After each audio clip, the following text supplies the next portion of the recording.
तो क्वेश्चन सबसे पहला नंबर ये रहा आपके स्क्रीन पे, जो कि काफी आसान क्वेश्चन है। पहला तो क्वेश्चन काफी आसान क्वेश्चन आ गया है कि प्रकाश के परावर्तन के नियम क्या होते हैं, आपको ये बताना है। तो इसका बिल्कुल राइट जवाब क्या हो जाएगा, हम बताते रहेंगे, आप लोग नीचे कमेंट करके बताते रहिएगा। जब आपको हम सही उत्तर बताएंगे आप मिलाते चले जाइएगा कितने प्रश्न आप सही दिए हैं। आप लोग नीचे कमेंट करके हमें बता दीजिएगा कि आपने कितने प्रश्न का सही जवाब दिया है। तो इसका ऑप्शन हो जाएगा ऑप्शन बी कि प्रकाश के परावर्तन के कितने नियम होते हैं, 2 नियम होते हैं। पहला नियम होता है कि आपतित किरण परावर्तित किरण आपतन बिंदु पर डाला गया तीनों एक ही तल में होता है, और दूसरा नियम होता है कि आपतन कोण परावर्तन कोण के बराबर होता है, यानी कि कोण आई बराबर कोण आर होता है। अगला क्वेश्चन आपके स्क्रीन पे ये रहा, अब काफी शानदार क्वेश्चन है। प्रश्न कह रहा है कि वायु में गमन करती प्रकाश की किरण जल में तिरछी प्रवेश करती है, यह किरण क्या होगी, या विलंब की ओर झुकेगी, दूर हटेगी, या सीधी जाएगी, या फिर परावर्तित रहेगी। तो बिल्कुल इसका राइट जवाब हो जाएगा ऑप्शन नंबर ई। फटाफट से कमेंट करते रहिए, हमें बताते रहिए, ठीक है। क्या हो जाएगा ऑप्शन आपका ए हो जाएगा कि अवलंब की ओर या झुक जाएगी।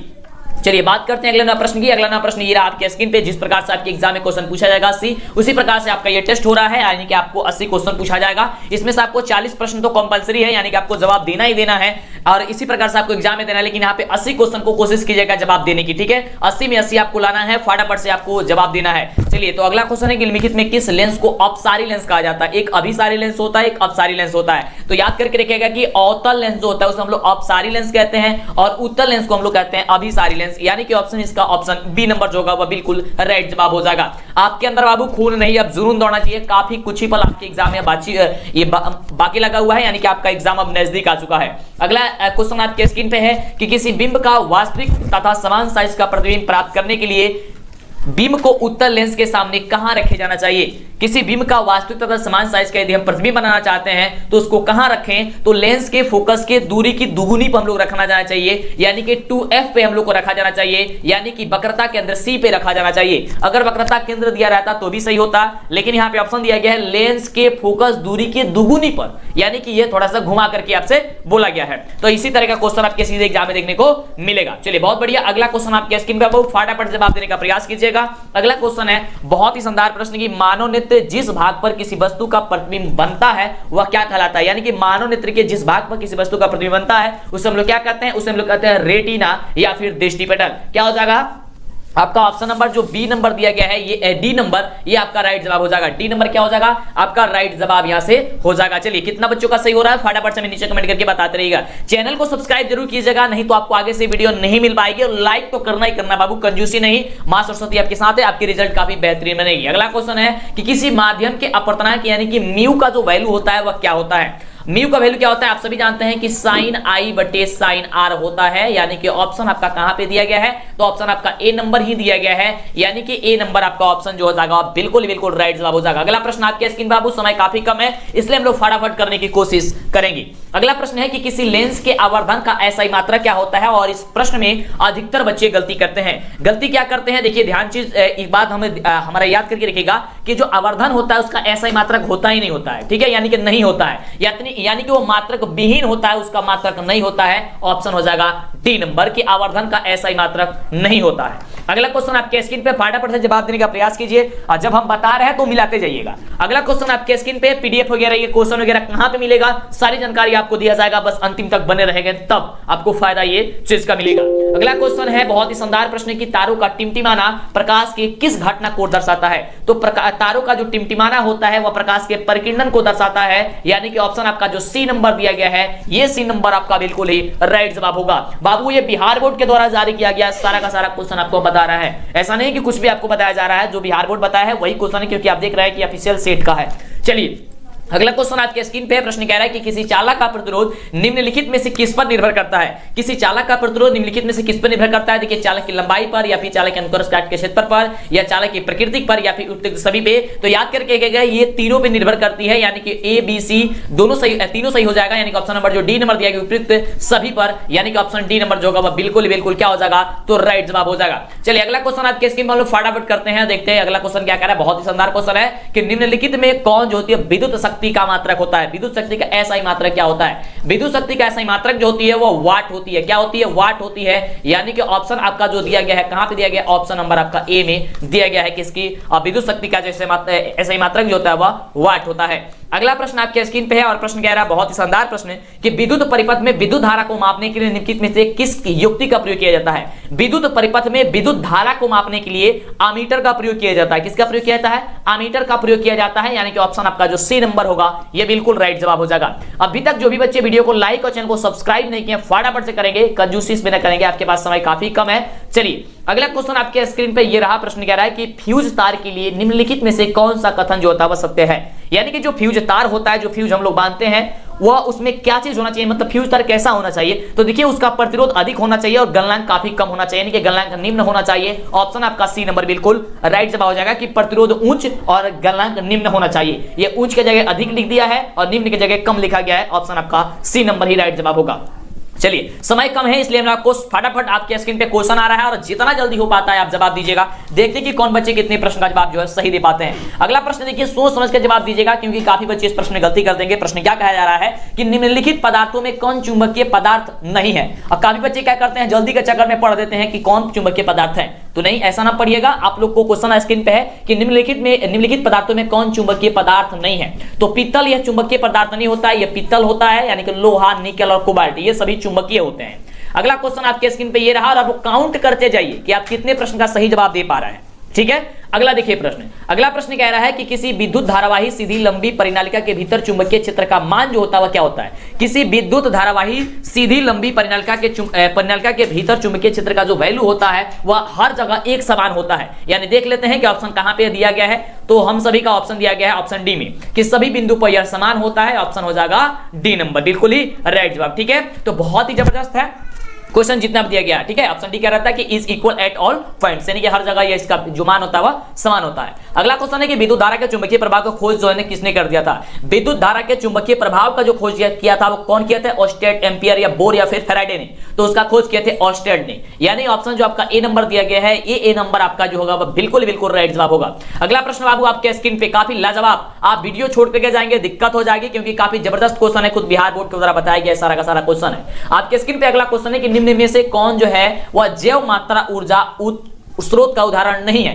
निम्नलिखित में जो है वह कौन जैव मात्रा ऊर्जा स्रोत का उदाहरण नहीं है? लकड़ी, गोबर गैस, नाभिकीय ऊर्जा, फिर कोयला। ऑप्शन हो जाएगा सी नंबर कि नाभिकीय ऊर्जा जो है वह जैव ऊर्जा स्रोत का उदाहरण नहीं है। ऑप्शन हो जाएगा सी नंबर। और एक एक क्वेश्चन को आप दिमाग में बैठाते जाइए बाबू, अब खून नहीं जुनून दौड़ना चाहिए आपके अंदर। काफी लाजवाब क्वेश्चन आपके स्क्रीन पे ये रहा।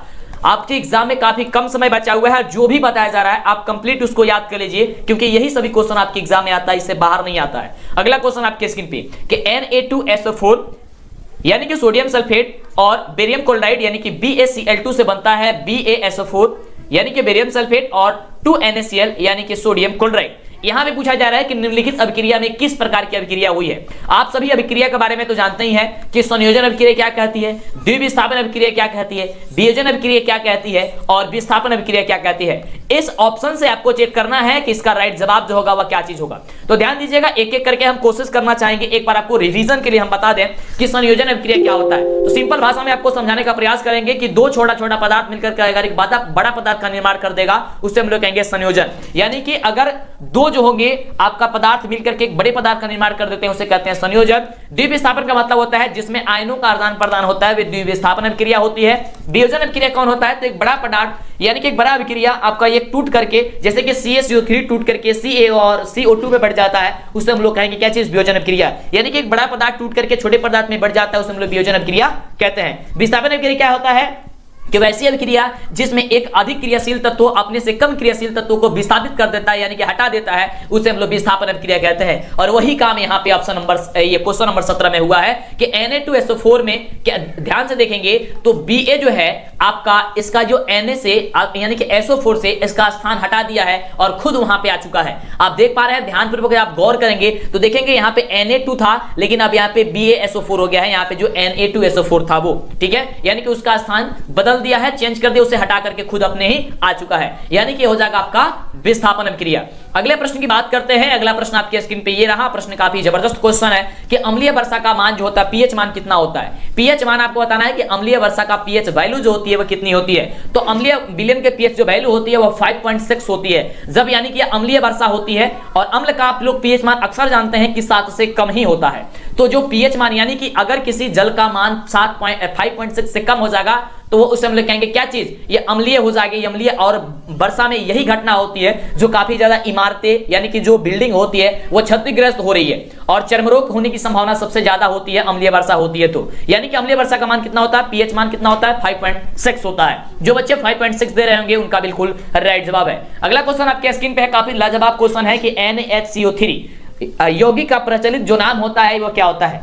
NaHCO3 कहने का मतलब क्या, सोडियम बाइकार्बोनेट। सोडियम बाइकार्बोनेट हम लोग क्या कहते हैं, खाने का सोडा करते हैं, यानी कि आपको बेकिंग सोडा के नाम से भी इसे जाना जाता है, यानी कि ऑप्शन नंबर बी हो जाएगा। क्या हो जाएगा, बेकिंग सोडा हो जाएगा, यानी कि ऑप्शन आपका बी नंबर जो होगा वह बिल्कुल राइट जवाब हो जाएगा। मैथ का क्लास अगर आप नहीं ले पा रहे हैं तो फटाफट से लेंगे, नीचे डिस्क्रिप्शन में कोशिश करेंगे लिंक डाल देने के लिए, या इस चैनल पे उपस्थित है। और मैथ जो है आपका वही आपका रिजल्ट बनाएगा। जो बच्चे मैथ में फेल हो गए उनका रिजल्ट अच्छा नहीं आ पाता है, क्योंकि देखिए मैथ में अगर रिजल्ट आपका कम आया तो समझिए कि सब कुछ पढ़ाया बेकार हो जाएगा। तो मैथ पे ज्यादा ध्यान दीजिए, आप प्रतिदिन जो है क्या कीजिए, अब रिवीजन भी करते रहिए, ठीक है। या अब आपके पास तो समय नहीं है, फिर भी कोशिश कीजिए जो भी हो एग्जाम देने से पहले जैसे भी हो वैसे आप कर लें। अगला क्वेश्चन है कि अपच का उपचार करने के लिए इनमें से कौन से औषधि का उपयोग करते हैं। यानी कि अपच होता है, ये जब हम लोग भोजन करते हैं तो कभी कभी ऐसा होता है कि खाना पचता नहीं है, तो उसको मतलब कि ठीक करने के लिए, उसको पचाने के लिए किस चीज का उपयोग किया जाता है, आपको ये क्वेश्चन पूछा जा रहा है। काफी शानदार क्वेश्चन है, आपको बता रहे हैं। लेकिन अभी तक जो भी बच्चे वीडियो को लाइक नहीं किए हैं, वीडियो पसंद आ रहा है, लग रहा है कि आपके लिए कुछ किया जा रहा है, तो फटाफट जल्दी से वीडियो को लाइक और चैनल को सब्सक्राइब कीजिए, दोस्तों में शेयर कीजिए, क्योंकि समय काफी ही कम है। इसका राइट जवाब हो जाएगा ऑप्शन नंबर सी कि एंटासिड होता है। क्या होता है बाबू, एंटासिड होता है। यानी कि जो हाजमोला आप लोग खाते हैं उसमें भी एंटासिड आपको कुछ मात्रा पाई जाती है, या जो भी होता है आपके अगर अपच हो गई होगी और उसको पचाने के लिए अगर किया जाए तो एंटासिड का ही उपयोग हम लोग दवाई के रूप में करते हैं। अगला देखिए क्वेश्चन आपके स्क्रीन पे है। अगला क्वेश्चन काफी बढ़िया क्वेश्चन है, और क्वेश्चन हमने आपको पूछा भी था एक बार और। चींटी के डंक एक अम्ल छोड़ जाते हैं जिनके कारण जलन एवं दर्द का अनुभव होने लगता है, या अम्ल निम्नलिखित में से कौन से। यानी कि थोड़ी सी क्वेश्चन घुमा करके पूछा गया, सीधा साहब में या क्वेश्चन पूछ देता है कि चींटी के डंक में क्या पाया जाता है, तो बात तो एक ही होता। लेकिन क्वेश्चन पूछा गया कि चींटी के डंक एक अम्ल छोड़ जाते हैं जिसके कारण क्या होता है, जलन होता है, दर्द होने लगता है। यानी कि जब चींटी काटती है तो जलन या दर्द होती है, तो आखिर उसमें कौन सा अम्ल पाया जाता है। उसमें पाया जाता है, सबको पता है, मेथोनोइक अम्ल पाया जाता है। कौन सा अम्ल पाया जाता है, मेथोनोइक अम्ल पाया जाता है। कहीं कहीं क्या होता है कि मेथोनोइक अम्ल की जगह आपका फॉर्मिक एसिड दे जाए, फॉर्मिक अम्ल दे दिया जाता है, ठीक है, तो वो भी आपका सही जवाब हो जाएगा। यानी कि मेथोनोइक अम्ल का नाम जो होता है वो फॉर्मिक अम्ल भी होता है। अगले प्रश्न की बात करते हैं कि अगला प्रश्न हम सभी का क्या कह रहा है। तो अगला प्रश्न आपके स्क्रीन पे है, और प्रश्न कह रहा है, काफी शानदार क्वेश्चन है कि ऑक्जेलिक जो अम्ल होता है वो निम्नलिखित में से किस में पाया जाता है। यानी कि आपको 4 ऑप्शन दिया गया है कि ऑक्जेलिक अम्ल किस में पाया जाता है, आपको बताना है। यहां से 4 ऑप्शन है चूज करके। तो देखिए आप सभी को पता होनी चाहिए कि सिरका में एस्टिक अम्ल पाया जाता है, इमली में टार्टिक अम्ल पाया जाता है, संतरा में क्या पाया जाता है, आपको सिट्रिक अम्ल पाया जाता है, और टमाटर में क्या पाया जाता है, तब ये ऑक्जेलिक अम्ल पाया जाता है। यानी कि ऑप्शन जो आपका ए नंबर है वो आपका राइट जवाब हो जाएगा कि ऑक्जेलिक अम्ल टमाटर में पाया जाता है। ठीक है, चलिए बात करते हैं अगले प्रश्न की कि अगला प्रश्न हम सभी का जो है वो क्या कह रहा है। काफी बच्चे जवाब दे रहे हैं, तो बहुत अच्छी बात है यार। देखिए एक एक क्वेश्चन को जवाब देने का प्रयास कीजिए, सभी क्वेश्चन को पढ़िए, समझिए और याद कर लीजिए, ठीक है। और आपको बता रहे हैं कि क्वेश्चन सारा कहां पे मिलेगा, पीडीएफ ग्रुप में या मोबाइल में ओपन करके भी देख सकते हैं, वीडियो न देखे तब भी, ठीक है, काम चल जाएगा। लेकिन आपको वीडियो देखना भी बहुत जरूरी है, क्योंकि देखने से आपको बहुत ज्यादा जल्दी जो है वह याद हो जाती है। कान में ईयरफोन लगा करके आप रजाई में, ठंडी का मौसम है, आप उसमें जाकर के अच्छे से पढ़ते रहिए। अगला क्वेश्चन कह रहा है कि CaSO4.5H2O निम्नलिखित में से किस यौगिक का रासायनिक सूत्र है बाबू। ये कह रहा है क्वेश्चन कि CaSO4, ठीक है। और देखिए इस क्वेश्चन में काफी बच्चे गलती कर देते हैं, ठीक है। कुछ बच्चों को तो समझ में नहीं आता है कि किसका क्या है ये, यानी कि इसका जो सूत्र है वो कौन सा होगा। तो आप बताना चाहेंगे इसका जो सूत्र हो जाएगा, ये सूत्र आपका होता है प्लास्टर ऑफ पेरिस का, लेकिन इसमें केवल 2 हो जाता है, यानी कि CaSO4 into 2H2O अगर हुआ तो ये हो जाएगा आपका जिप्सम, लेकिन हाफ H2O है, यानी कि आपका क्या हो जाएगा, ये आपका प्लास्टर ऑफ पेरिस के रूप में रहेगा, ठीक है। चलिए समझ में आ रहा ना, चलिए बहुत बढ़िया। और जो बच्चे जवाब दे रहे हैं तो समझिए कि बहुत बढ़िया बात है यार। फटाफट से देखिए एक एक क्वेश्चन जो आपको हम बताते हैं वो ऐसा मत करके अनदेखा कर दे, आप वीडियो ना देखें, फिर आगे आपको पछताना पड़ेगा। क्योंकि पिछले साल जैसे हमने तैयारी कराया था, सारा का सारा बच्चों का जो है काफी जबरदस्त रिजल्ट आया था, और मेरा चैनल नंबर 1 था, आपको पता होनी चाहिए। और इस साल भी आपको एकदम धमाल मचाना जाकर के परीक्षा में। अगला क्वेश्चन आपके स्क्रीन पे, तो फटाफट से वीडियो को लाइक और चैनल को सब्सक्राइब कर लीजिएगा। अगला क्वेश्चन है कि निम्नलिखित में कौन सी धातु कमरे के ताप पर जो होती है तरल अवस्था में पाई जाती है। और यह काफी दिनों से पढ़ते आ रहे होंगे कि तरल अवस्था में कौन पाया जाता है, वह धातु होने के बावजूद भी पारा जो होता है वह तरल अवस्था में पाया जाता है। यानी कि ऑप्शन आपका जो ए नंबर हो जाएगा वह ए नंबर आपका बिल्कुल ही राइट जवाब हो जाएगा। समझ में आ रहा है ना, चलिए बहुत बढ़िया। अगले क्वेश्चन की बात करते हैं। तो अगला क्वेश्चन आपके स्क्रीन पे है, बहुत ही शानदार प्रश्न है। प्रश्न कह रहा है कि नाइट्रोजन के 2 परमाणुओं के बीच कितने अबंध होते हैं। जो नाइट्रोजन होता है उसके 2 परमाणुओं के बीच कितने अबंध बनाए जाते हैं, यानी कि उसके 3 अबंध होते हैं। यानी ऑप्शन आपका जो सी नंबर कह रहा है ये सी नंबर बाबू आपका बिल्कुल ही राइट जवाब हो जाएगा। क्या हो जाएगा? त्रिअबंध होते हैं, यानी कि ऑप्शन नंबर सी जो होगा वह बिल्कुल आपका सही जवाब होगा। आगे बात करते हैं अगले नंबर क्वेश्चन की। और अभी तक बाबू आप फटाफट से और एक चीज बताना चाहेंगे, जो भी आपके मन में डाउट होता है आप तो हमसे कहिए, नीचे कमेंट बॉक्स आपके लिए ओपन होता है बाबू। जब तक आप कहिएगा नहीं हमको पता नहीं चलेगा कि आपको दिक्कत क्या है, और जो दिक्कत होगा कोशिश करेंगे जितना जल्दी हो सकता है आपको समाप्त कर दें। अगला क्वेश्चन आपके स्क्रीन पे प्रश्न कह रहा है कि निम्नलिखित में से कौन सा विद्युत का सुचालक होता है? हो सकता है पोस्ट कर देंगे, हो सकता है आपको वीडियो बना कर दे देंगे, मतलब जैसा भी पॉसिबल हो पाता है। आप मेरी मतलब कि यही कोशिश रहती है कि आपकी सारा डाउट क्लियर कर दें, तो फिर भी आप बताइएगा तब तो पता चलेगा ना। चलिए, तो क्वेश्चन है कि निम्नलिखित में कौन विद्युत का सुचालक होता है? सुचालक का मतलब क्या होता है कि जिसमें विद्युत का प्रवाह आसानी से हो सके। तो आपको पता होनी चाहिए कि ग्रेफाइट जो होती है, यानी कि पेंसिल में जो बीच वाला जो भाग होता है जिसे हम लोग लिखते हैं पेंसिल का, वो आपका ग्रेफाइट होता है और वो आपका विद्युत का सुचालक होता है। तो ऐसा मत कीजिएगा कि पेंसिल को दोनों तरफ से छील करके और ये बोर्ड में ले जाकर के खोसिएगा, ठीक है? तो मार देगा करंट, गिर जाएगा आराम से। अगला क्वेश्चन है कि कार्बन के सबसे बाहरी कोष में इलेक्ट्रॉन की कुल संख्या जो होती है वो कितनी होती है? काफी बढ़िया क्वेश्चन है कि कार्बन के सबसे बाहरी कोष में इलेक्ट्रॉन की संख्या कितनी होती है। देखिए, कार्बन की जो कुल संख्या 6 होती है और इसमें बाहरी कोष में पूछा जाता है तो 4 होती है। कितनी होती है? 4, यानी कि ऑप्शन क्या हो जाएगा आपका? हो जाएगा बी नंबर। ओके, अगला क्वेश्चन देखिए आपके स्क्रीन पे बाबू, बहुत बढ़िया प्रश्न है और बढ़िया प्रश्न को बढ़िया तरीके से जवाब देने का कोशिश कीजिएगा। तो प्रश्न हम सभी क्या कह रहा है कि एल्कीन का सामान्य सूत्र क्या होता है? आप सभी को पता होना चाहिए कि एक होता है एल्केन, एक एल्कीन और एक होता है अल्काइन। तो एल्कीन का जो सामान्य सूत्र होता है CnH2n होता है। क्या होता है? Cn और H2n होता है, यानी कि ऑप्शन जो आपका हो जाएगा क्या चीज? सी नंबर आपका बिल्कुल राइट जवाब हो जाएगा। एल्केन में 2 जोड़ देते हैं, एल्कीन में 2 छोड़ देते हैं और अल्काइन में 2 घटा देते हैं। 2 जोड़ो, 2 छोड़ो, 2 घटाओ, ऐसे भी आप याद करके रख सकते हैं। एक होता है एल्केन, अल्केन होता है, गलती कैसे लिख रहे हैं जी? चलिए, एक होता है आपका अल्केन, एक होता है अल्कीन और एक होता है अल्काइन।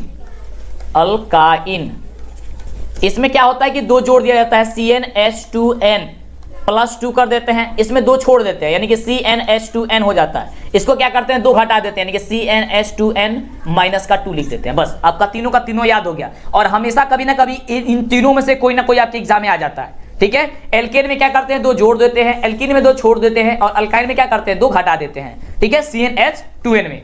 चलिए, अगला क्वेश्चन आपके स्क्रीन पे प्रश्न कह रहा है कि समान आणविक सूत्र लेकिन भिन्न संरचना वाले यौगिक निम्नलिखित में से क्या कहलाते हैं? और यह क्वेश्चन आपका 9th क्लास की है। 9th में आपने पढ़ा होगा इसके बारे में कि सामान्य आणविक जो सूत्र होता है लेकिन उसकी संरचना भिन्न भिन्न बनती है, यानी कि अलग अलग बनती है, उसे हम लोग क्या कहते हैं? उससे कल हम लोग सजातीय श्रेणी के रूप में जानते हैं उसे, यानी कि ऑप्शन आपका जो कह रहा है ये बी नंबर आपका बिल्कुल ही राइट जवाब होगा। ओके, चलिए अगला प्रश्न आपकी स्क्रीन पे ये रहा और प्रश्न बहुत ही शानदार है, जवाब देने का प्रयास कीजिएगा, ठीक है? प्रश्न कह रहा है कि मेंडलीव के आवर्त नियम के अनुसार तत्वों के गुणधर्म निम्नलिखित में से किसके आवर्त फलन होता है? मेंडलीव के आवर्त नियम कौन सा? तत्वों के गुणधर्म निम्नलिखित में से किसके आवर्त फलन होते हैं? तो एक चीज ध्यान रखिएगा, पहले मेंडलीव बताए थे इसे आवर्त परमाणु के द्रव्यमान यानी कि परमाणु भार की, लेकिन उसके बाद ये परमाणु की संख्या के हो गया, लेकिन यहाँ पे मेंडलीव पूछा जा रहा है, यानी कि इसका ऑप्शन नंबर बी होगा, ठीक है? मेंडलीव के ये आपको परमाणु द्रव्यमान के। ओके, अगला देखिए, अगला प्रश्न बहुत बढ़िया प्रश्न है, कह रहा है कि आधुनिक आवर्त सारणी के उदर्ग जो स्तंभ होते हैं उसे हम लोग क्या कहते हैं? तो उदर्ग स्तंभ को हम लोग कहते हैं वर्ग। अब वर्ग का ही दूसरा नाम है समूह, ठीक है? तो इन दोनों में से कोई आएगा तो टिक मार दीजिएगा। ऐसा मत कीजिएगा कि केवल हम आज समूह बता देते हैं और आप उस दिन जाइएगा तो पता चलेगा वहां पे दे दिया ऑप्शन में वर्ग, समूह दिया ही नहीं है, तो कहेगा सर बताया नहीं है। इसलिए सारा चीज आपको कंफर्म यहीं पे करा देते हैं कि बहुत सारे ऐसे ऑप्शन होते हैं, बहुत सारे ऐसे क्वेश्चन होते हैं जो एक ही क्वेश्चन को मतलब कि दूसरे भाव में पूछ दिया जाता है या उसका दूसरा नाम होता है उस तरीके से पूछ दिया जाता है, तो आप लोग गलती ना करें, ठीक है? तो इन सारी चीजों को ध्यान में रखना काफी ज्यादा जरूरी है, नहीं तो आपको पढ़ा हुआ सारा का सारा बेकार हो जाएगा। पढ़ के तो कहें सही, लेकिन फिर आपका क्या हो जाएगा? आपका गड़बड़ हो जाएगा।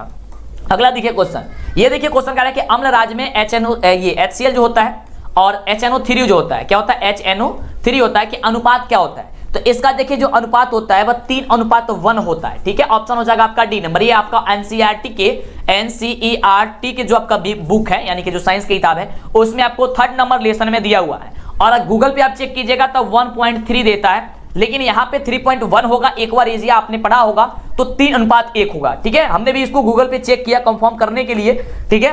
तो वहां पे भी 1:3 दिखाई, लेकिन किताब में जब हमने इसको देखा तो इसमें 3:1 था। तो इसका देखिए हम भी आपको बताना चाहेंगे कि 3:1 ही होगा। अगर यहाँ पे 3:1 के जगह अगर ऑप्शन ये नहीं रहता, अगर 1:3 रहता है तो आप उसको टिक कीजिएगा, ठीक है? लेकिन अगर 3:1 है तो आप 3:1 ही टिक कीजिएगा, क्योंकि आपके बुक में ये दिया गया है। अगला देखिए प्रश्न क्या है कि हरे पौधे कहलाते हैं। जो हरे पौधे होते हैं वो क्या कहलाते हैं? तो हरे पौधे आपको स्वपोषी कहलाते हैं। क्यों? क्योंकि हरे पौधे खुद ब खुद अपना भोजन बना लेते हैं। तो जो खुद ब खुद अपना भोजन बना लेंगे उनका ऑप्शन नंबर ए जो होगा वो राइट हो जाएगा। अब एक चीज यहाँ पे ध्यान दीजिएगा, यहाँ ऑप्शन में जो है उपयुक्त सभी दिया गया है और अक्सर बच्चों के मन में दिमाग में यही रहता है कि जहां पे भी ऑप्शन उपयुक्त सभी रहा यानी कि सभी लिखा हुआ रहा वही ऑप्शन हो जाएगा। ऐसा नहीं होता है, हमेशा तो नहीं होता है, हम भी आपको बताते हैं कि ऐसा होता है। लेकिन देखिए ये आपका 80% ही संभव हो पाता है, लेकिन 20% में आपका नहीं हो पाता है। यानी कि कहीं कहीं आपका ऑप्शन देखिए सभी देने के बावजूद भी आंसर दूसरा होता है, जैसे कि यहाँ पे और सभी दिया है फिर भी ऑप्शन आपका ए नंबर होगा क्योंकि स्वपोषी होता है। निर्जीवी तो होता नहीं है, परजीवी होता नहीं है। अगला देखिए क्वेश्चन, अगला प्रश्न आपके स्क्रीन पे है, काफी बढ़िया क्वेश्चन है और क्वेश्चन देखिए कह रहे हैं कि छोटी आंत में पाया जाने वाला जो रसांगुल होगा बाबू, यहाँ पे रसांकुर लिखा गया है यहाँ पे, ठीक है। ये बिहार बोर्ड के द्वारा जो टाइप किया वो उसको गड़बड़ हो गया। रसांगुल क्या का कार्य क्या होता है, मतलब कि का कार्य है, तो ये आपका कार्य होता है स्वांगीकरण, यानी ऑप्शन हो जाएगा आपका डी नंबर। क्या हो जाएगा ऑप्शन? डी नंबर हो जाएगा आपका, स्वांगीकरण हो जाएगा। ओके चलिए, तो इस तरीके से आपको याद करते रहिए, जिनको पता है वो बताते रहिए। और देखिए ये क्वेश्चन तो आप लोग सोच में पड़ गए होंगे कि ये क्वेश्चन कहां से आ चुका है। काफी बढ़िया क्वेश्चन है और इसको ध्यान दीजिएगा। लेकिन अभी तक जो बच्चे वीडियो को लाइक और चैनल को सब्सक्राइब अभी तक भी नहीं किए, सोच रहे हैं तो सोचना बंद कर दीजिए क्योंकि समय कम है बाबू आपके पास। कह रहा है कि क्रेबस चक्र की क्रिया कहां पे होती है? क्रेबस चक्र की जो क्रिया होती है याद करके कि माइटोकॉन्ड्रिया में होती है। और माइटोकॉन्ड्रिया को क्या कहते हैं आप लोग ये बताइए? माइटोकॉन्ड्रिया हम लोग क्या कहते हैं आप लोग ये बताइए नीचे कमेंट में, 9th क्लास में पढ़े होंगे। अगला क्वेश्चन आपके स्क्रीन पे है और प्रश्न कह रहा है बहुत ही शानदार प्रश्न की, पादप में अनाक्षी श्वसन का अंतिम उत्पाद जो होता है क्या होता है? पादप में अनाक्षी श्वसन का अंतिम उत्पाद क्या होता है? याद करके रखिएगा, जिनको याद है बहुत अच्छी बात है, नीचे कमेंट के बताइए। अब नीचे जरूर बताइएगा कि आपने 80 प्रश्न में कितने प्रश्न का सही जवाब दे पाया है। इसका राइट जवाब होगा इथाइल अल्कोहल। उसका क्या होता है? इथाइल अल्कोहल होता है, यानी कि ऑप्शन हो जाएगा आपका सी नंबर। अगला देखिए प्रश्न क्या कह रहा है, बहुत बड़ी, पौधे में जल का परिवहन किसके द्वारा किया जाता है? तो देखिए पौधे में जो जल का परिवहन होता है वह किया जाता है जाइलम के द्वारा, और एक होता है फ्लोएम। फ्लोएम के क्या, देखिए एक चीज ध्यान से समझ लीजिए क्योंकि ये क्वेश्चन आपके सब्जेक्टिव में पूछा जाता है। जाइलम और फ्लोएम क्या होता है? जाइलम वो होता है कि जो नीचे से यानी कि मिट्टी से खनिज लवण जल को अवशोषित करके पत्तियों तक पहुंचा दे, और जो पत्तियों में भोजन तैयार होता है सूर्य की उपस्थिति में, उस जो वो भोजन तैयार होता है, तो फ्लोएम का कार्य होता है कि पौधे के पूरे भाग में भोजन को पहुंचाना। यानी कि जल का कार्य कौन करता है? तो जाइलम करता है। खनिज लवण का कार्य कौन करता है? जाइलम करता है। भोजन तैयार हो जाता है उसको पहुंचाता कौन है? यानी कि फ्लोएम को, ठीक है, फ्लोएम करता है। यानी कि अगर कुछ मटेरियल लेकर के आए, जैसे कि अगर खाना बनाने के लिए अगर रसोईया में अगर आप सब्जी वगैरह लेकर के आ रहे हैं तो आप जाइलम हुए, लेकिन खाना बनने के बाद से जो खाना को परोस रहा है, खाना लेकर के जा रहा है, किसी को खिला रहा है, उसको हम फ्लोएम कह देंगे, ठीक है। इस तरीके आसान भाषा से भी आप समझ सकते हैं। अगला प्रश्न कह रहा है कि खुला परिसंचरण तंत्र किसमें पाया जाता है? खुला परिसंचरण तंत्र, तो खुला जो परिसंचरण तंत्र होता है आपको बताना चाहेंगे, आपके ऑप्शन में कॉकरोच होगा। हर जगह क्वेश्चन में कॉकरोच ऑप्शन होता है, लेकिन यहाँ पे कॉकरोच ऑप्शन नहीं दिया गया, यहाँ पे तितली दिया गया है, तो आपका ऑप्शन हो जाएगा तितली। अगर कॉकरोच ऑप्शन होगा तो ऑप्शन डी होगा, और आप भी एग्जाम में जाइएगा तो तितली ऑप्शन न देकर के कॉकरोच ऑप्शन दी जाएगा, क्योंकि जब आप एग्जाम देने जाएगा तब ये मॉडल पेपर में क्वेश्चन को छापा गया है, यहाँ पे प्रिंट किया गया है, तो यहाँ पे तितली ऑप्शन दे दिया गया भले ही, लेकिन अधिकतर जो होती है 90% चांस होती है कि आपको ऑप्शन में कॉकरोच देखने को मिलेगा, और वही आपका होगा खुला परिसंचरण तंत्र में, ठीक है। चलिए अगला क्वेश्चन आपके स्क्रीन पे ये रहा। प्रश्न कह रहा है कि इनमें कौन पादप उत्सर्जी पदार्थ नहीं होता है? पादप उत्सर्जी पदार्थ इसमें से कौन जो है वह नहीं होता है, आपको ये बता रहा है, ठीक है। टैनिन, रेजिन, लैक्टेस या फिर स्टार्च। यानी कि देखिए पादप उत्सर्जी यानी कहने का मतलब हो गया कि जो पेड़ पौधे होते हैं उसमें से जो अपशिष्ट पदार्थ कह देंगे आप, वह कौन इसमें से नहीं है, कौन इसमें से नहीं है, आपको ये बताना है। तो देखिए टैटिन भी जो है आपका अपशिष्ट पदार्थ होता है, रेजिन भी आपका अपशिष्ट पदार्थ होता है पादप का, और लेटेक्स भी होता है आपका, ये आपका क्या नाम है, उत्सर्जी पदार्थ ये आपका होता है, और स्टार्च जो होता है ये नहीं होता है, स्टार्च नहीं होता है, यानी कि ऑप्शन नंबर हो जाएगा डी नंबर। यानी कि पेड़ के पत्ती आपको गिर जाना देखते हैं कि पेड़ का, आम के पेड़ में देखते हैं कि उसमें गोंद जैसा मतलब कि निकल जाता है ना, जो चिपक जाता है काफी जगह, ठीक है, तो वो आपका ये आपका ये उत्सर्जी पदार्थ है, ठीक है। तो ये आप पूछा जाए कि कौन उत्सर्जी पदार्थ नहीं है, तो आपका ये हो जाएगा स्टार्च हो जाएगा, ओके। अगले प्रश्न की बात करते हैं, तो अगला प्रश्न आपके स्क्रीन पे है, काफी लाजवाब धमाल मचाने वाला प्रश्न कह रहा है कि इनमें कौन अमीनो अम्ल के विखंडन से बनता है? अमीनो अम्ल के विखंडन से जो होता है वह कौन बनता है? तो याद करके कि अमोनिया बनता है। क्या बनता है? अमोनिया, यानी कि HNO3 बनता है। और यहां पे भी ऑप्शन सभी दिया गया, तो ऐसा नहीं कि टिक कर दीजिएगा, ये गलती हो जाएगा, केवल अमोनिया बनता है, HNO3 ही बनता है, यानी कि ऑप्शन आपका हो जाएगा सी नंबर। अगले प्रश्न की बात करते हैं बाबू। अगला प्रश्न आपके स्क्रीन पे ये रहा। देखिए 40 क्वेश्चन हमने यहाँ पे कंप्लीट करा दिया आपको, और इसी तरीके से 40 क्वेश्चन आपको बनाने होंगे एग्जाम में। ठीक है। इसी तरीके का मतलब नहीं, मतलब कि आपको 80 में से किसी 40 को बना देना है, यानी कि 40 से क्वेश्चन को बनाना है आपके एग्जाम में, ठीक है। ऐसा नहीं मत कीजिएगा कि 80 में 80 बना दीजिएगा, ठीक है। 40 ही बनाना पड़ेगा, लेकिन यहां पे आपका 80 का 80 टेस्ट होगा और 80 में आपको बताना है कि आप कितने प्रश्न का सही जवाब दे पा रहे हैं। प्रश्न कह रहा है कि इनमें से कौन अंतःस्रावी ग्रंथि है। अंतःस्रावी ग्रंथि कौन सी है? यकृत, लार ग्रंथि या फिर श्वेत ग्रंथि या फिर थायराइड ग्रंथि। तो ये होता है थायराइड ग्रंथि। थायराइड जो ग्रंथि होता है वो अंतःस्रावी ग्रंथि होती है, यानी कि ऑप्शन हो जाएगा डी नंबर। फटाफट से नीचे कमेंट करना ना भूले यार, कमेंट तो करते रहिए, क्योंकि देखिए जितना ज्यादा जवाब दीजिएगा उतना ही आपकी याददाश्त होगी, मजबूत होगी, यानी कि आपको क्वेश्चन याद करने की क्षमता अधिक होगी, ठीक है। क्योंकि आप जो जवाब दीजिएगा वो याद करने के सोच के जवाब दीजिएगा। जब आप सोचिएगा उतना ही अच्छा वो प्रैक्टिस हो जाएगा, रिवीजन हो जाएगा उसका। इसलिए बोलते हैं कि बार बार जवाब देना ना भूलेंगे और लाइक करके दोस्तों में भी शेयर करते रहेंगे, जो बच्चे नहीं किए हैं उनके लिए, ठीक है। और जो बच्चे कर लिए बहुत अच्छी बात है। अगला है कि इनमें से कौन फल पकाने में प्रयुक्त होता है। फल पकाने में, तो फल जो पकता है, यानी कि जो मान लीजिए आम का फल है, उसमें कहते हैं आप कार्बाइड रख दीजिए, यानी कि एथिलीन का यूज किया जाता है। उसका नाम क्या है? एथिलीन, ठीक है। यानी ऑप्शन हो जाएगा क्या चीज आपका? हो जाएगा सी नंबर चीज, ठीक है। सी नंबर हो जाएगा, एथिलीन का प्रयोग किया जाता है फल को पकाने के लिए। अगला देखिए प्रश्न कह रहा है कि इंसुलिन की कमी से कौन सा रोग होता है। इंसुलिन की कमी से कौन सा रोग होता है आपको ये बताना। तो देखिए इंसुलिन के जो कमी से रोग होता है वो होता है मधुमेह रोग। कौन सी रोग होती है? तो मधुमेह रोग होती है, यानी कि ऑप्शन आपका हो जाएगा बी नंबर, ठीक है। मधुमेह रोग होती है, यानी कि मधुमेह रोग होने का मतलब हो गया शुगर।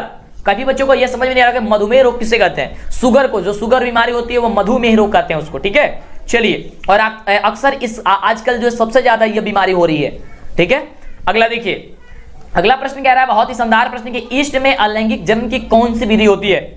ईस्ट में अलैंगिक जन्म की कौन सी विधि होती है आपको बताना है। तो ईस्ट में अलैंगिक जन्म की कौन सी विधि होती है बाबू? मुकुलन विधि होती है, जो कि हमने कई बार आपको बता दिया है। देखिए जितना अगर आप सारा का सारा वीडियो देख ले होंगे ना, तो बिल्कुल आप एग्जाम में जाएगा ना तो सोचना नहीं पड़ेगा, क्योंकि इतने जबरदस्त आपको बता दिए। जितना क्वेश्चन आने वाला क्वेश्चन आपको, जो वीवीआई क्वेश्चन आप कहते हैं, मॉडल सेट का जितना भी क्वेश्चन होता है, क्वेश्चन बैंक का क्वेश्चन होता है, सारा का सारा बताया जा रहा है। तो जो भी वीडियो अभी तक नहीं देखे फटाफट से एक लगातार मतलब कि देख लीजिए, पूरा वीडियो आप देख करके तैयारी मजबूत तरीके से कर लीजिए। कोई डाउट रहता है नीचे कमेंट करके पूछते रहिएगा। अगला प्रश्न कह रहा है कि मानव में निषेचन की क्रिया कहां होती है। जो मानव होती है उसमें निषेचन की क्रिया जो होती है वह कहां होती है। और देखिए हमने एक बार शायद इसको गलती से ये योनि में बता दिया था। योनि नहीं होगा बाबू, फिलोपियन नलिका में होती है, ठीक है। फिलोपियन नलिका में होती है। इस क्वेश्चन को शायद हमने एक बार बताया था, बहुत पहले, आप लोग के लिए तो नहीं, शायद पहले बताया था, तो याद कर लीजिएगा फिलोपियन नलिका में होती है, ठीक है। ऑप्शन क्या हो जाएगा? डी नंबर आपका बिल्कुल राइट जवाब होगा, ठीक है। योनि में ना करके फिलोपियन नलिका में होती है। अगला क्वेश्चन कह रहा है कि आनुवंशिकता के पिता कौन कहे जाते हैं। आनुवंशिकता के पिता, तो आनुवंशिकता के जो पिता है वो कौन कहते हैं? मेंडल जी कहे जाते हैं। ऑप्शन क्या हो जाएगा? ए नंबर आपका बिल्कुल ही राइट जवाब हो जाएगा कि आनुवंशिकता के जो पिता कौन कहे जाते हैं, तो मेंडल जी को कहा जाता है। अगला क्वेश्चन देखिए आपके स्क्रीन पे ये रहा, और प्रश्न कह रहा है बहुत ही शानदार प्रश्न है, बहुत ही अच्छा प्रश्न है। प्रश्न कह रहा है कि जीव मंडल होगा बाबू, यहाँ पे जीव मऊल लिखा गया है ना, टाइप गलती हुआ है। तो जीव मंडल में ऊर्जा का मुख्य स्रोत कौन है? ऊर्जा का मुख्य स्रोत जीव मंडल में कौन है? ऑप्शन हो जाएगा आपका जीव मंडल में कौन है? ऑप्शन हो जाएगा आपका डी नंबर, ठीक है। क्या हो जाएगा? डी नंबर हो जाएगा कि सूर्य है, यानी कि सूरज, सूर्य है। अगला प्रश्न जो है, अगला प्रश्न हम सभी क्या कह रहा है, बहुत ही बढ़िया प्रश्न है कि जातियों की उत्पत्ति नामक पुस्तक किसने लिखी थी। जातियों की उत्पत्ति नामक पुस्तक जो है उसने किसने लिखी थी? काफी बढ़िया क्वेश्चन है। अभी तक जो बच्चे वीडियो को लाइक नहीं किए हैं फटाफट से कर दीजिए। बढ़ते हैं इसके आगे क्वेश्चन की ओर। बहुत ही लाजवाब क्वेश्चन हम लोग पढ़ेंगे, पूरे 80 क्वेश्चन हम लोग देखने वाले हैं, और आप भी बताइएगा कितने प्रश्न का जवाब जो है सही बता पा रहे हैं। इसका राइट जवाब हो जाएगा डार्विन ने किया था। कौन किया था? डार्विन ने किया था, यानी कि ऑप्शन आपका जो हो जाएगा वह बी नंबर जो होगा वह बिल्कुल ही राइट जवाब हो जाएगा। चलिए अगले प्रश्न की बात करते हैं। अगला प्रश्न कह रहा है कि क्रायोलाइट अयस्क है। जो लाइट होता है किसका एक होता है? तो वो होता है एल्युमिनियम का अयस्क होता है। क्रायोलाइट जो होता है वो एल्युमिनियम का अयस्क होता है, यानी ऑप्शन जो हो जाएगा आपका डी नंबर आपका बिल्कुल ही राइट जवाब हो जाएगा। अगला प्रश्न बहुत ही शानदार प्रश्न है कि पोटेशियम की परमाणु संख्या कितनी होती है। सब कोई बच्चे जानते हैं पोटेशियम की परमाणु संख्या 19 होती है, यानी कि 19 होती है। कितनी होती है? 19 होती है, 19, ठीक है। चलिए अगले प्रश्न की बात करते हैं। अगला प्रश्न कह रहा है कि फॉर्मिक अम्ल का IUPAC नेम क्या होता है। तो फॉर्मिक अम्ल का IUPAC नेम जो होता है वो मेथोनोइक अम्ल होता है, यानी ऑप्शन क्या हो जाएगा? ए नंबर हो जाएगा। और यही आपका चींटी के डंक में पाया जाता है या फिर नेटल के डंक में पाया जाता है, ठीक है। क्वेश्चन पूछा जाता है कि चींटी के डंक में कौन सा अम्ल पाया जाता है, तो मेथोनोइक अम्ल या फिर फॉर्मिक अम्ल। अगला प्रश्न कह रहा है कि इथाइल अल्कोहल का अणुसूत्र क्या होता है। तो इथाइल अल्कोहल का जो अणुसूत्र होता है बाबू वो होता है C2H5OH होता है, यानी ऑप्शन क्या हो जाएगा? सी नंबर आपका बिल्कुल राइट जवाब हो जाएगा। एकदम दिमाग में बैठा लेना देना है। ओके, चलिए आगे बात करते हैं अगले प्रश्न की। फटाफट से क्वेश्चन को करेंगे हम लोग, एकदम धमाल मचाने वाला क्वेश्चन आपके स्क्रीन पे आ गया कि अल्काइन कौन है। तो अल्काइन क्या है, तो CnH2 C2H2, ठीक है, क्या C2H2, ठीक है, C2H2 ओके। चलिए आगे बात करते हैं अगले प्रश्न की। अगला प्रश्न कह रहा है, बहुत ही बढ़िया प्रश्न है, चीनी का रासायनिक सूत्र क्या होता है। चीनी का क्या होता है, तो 6C12H22O11 C12H22O11, ठीक है, क्या हो जाएगा, ऑप्शन नंबर हो जाएगा आपका बी नंबर। अगले प्रश्न की बात करते हैं। अगला प्रश्न बहुत ही शानदार प्रश्न है। प्रश्न कह रहा है कि एसिटिलीन में कार्बन कार्बन के बीच सहसंयोजक बंधन की संख्या कितनी होती है। कार्बन कार्बन के बीच जो एसिटिलीन में होता है वह कार्बन कार्बन के बीच कितने सहसंयोजक बंध होते हैं, जो कि बहुत ही बढ़िया क्वेश्चन है। इसका राइट जवाब हो जाएगा कि वह 3 होता है। कितना होता है, 3 होता है, ऑप्शन नंबर हो जाएगा डी नंबर। अगले प्रश्न की बात करते हैं, बहुत ही बढ़िया क्वेश्चन। प्रश्न कह रहा है कि श्वसन के अध्ययन के लिए उपयोग किया जाने वाला बीज कौन सा है। क्योंकि बहुत बढ़िया प्रश्न है कि श्वसन के अध्ययन के लिए उपयोग में लाने जाने वाला जो बीज है वो कौन है। तो श्वसन करने क्या है आपका अंकुरित बीज, क्या हो जाएगा, ऑप्शन नंबर बी नंबर हो जाएगा, ठीक है, अंकुरित बीज हो जाएगा, ऑप्शन नंबर 20 का बिल्कुल राइट जवाब हो जाएगा। अगले प्रश्न की बात करते हैं कि अगला प्रश्न हम सभी क्या कह रहा है। तो अगला प्रश्न है बहुत बढ़िया प्रश्न की, मानव वृक्क किस प्रणाली का एक हिस्सा है। तो मानव बीज जो होता है वह एक उत्सर्जन की है। क्या चीज है, उत्सर्जन ही। मानव जो वृक्क होता है किसका होता है, उत्सर्जन का होता है, ऑप्शन नंबर हो जाएगा आपका डी नंबर।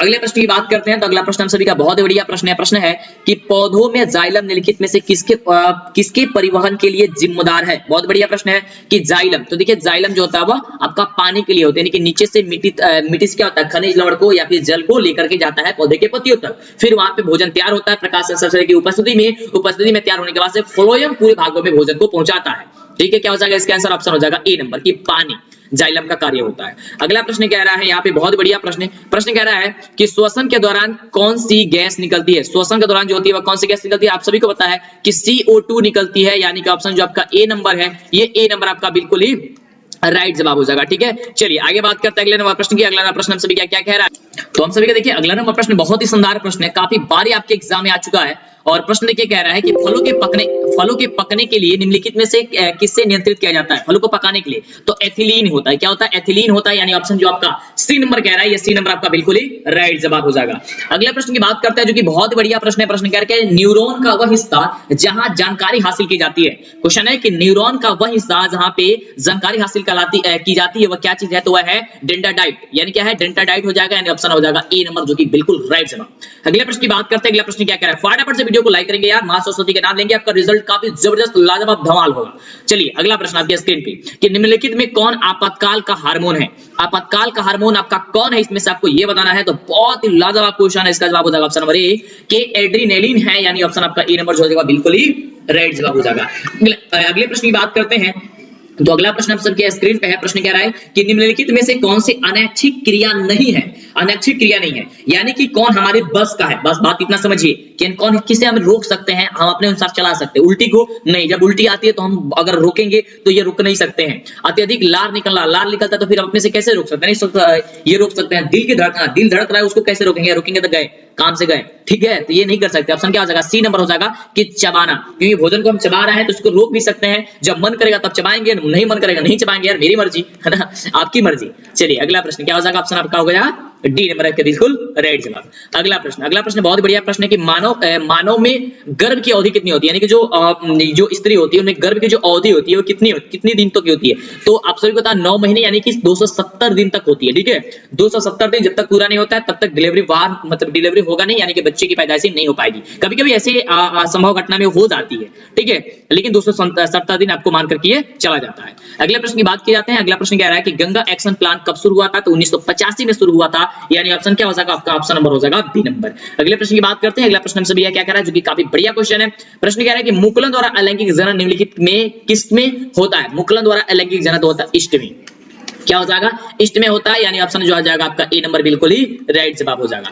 अगला प्रश्न कह रहा है हम सभी का बहुत बढ़िया प्रश्न है। प्रश्न कह रहा है कि निम्नलिखित में से कौन सी बीमारी श्वसन तंत्र से संबंधित है। कौन सी बीमारी श्वसन तंत्र से संबंधित है, देखिए आपका बीमारी जो टीबी है और निमोनिया है, ये दोनों बीमारी जो है वह श्वसन तंत्र से संबंधित है, यानी ऑप्शन क्या हो जाएगा, बी और सी दोनों हो जाएगा, ऑप्शन नंबर डी इसका बिल्कुल राइट जवाब हो जाएगा।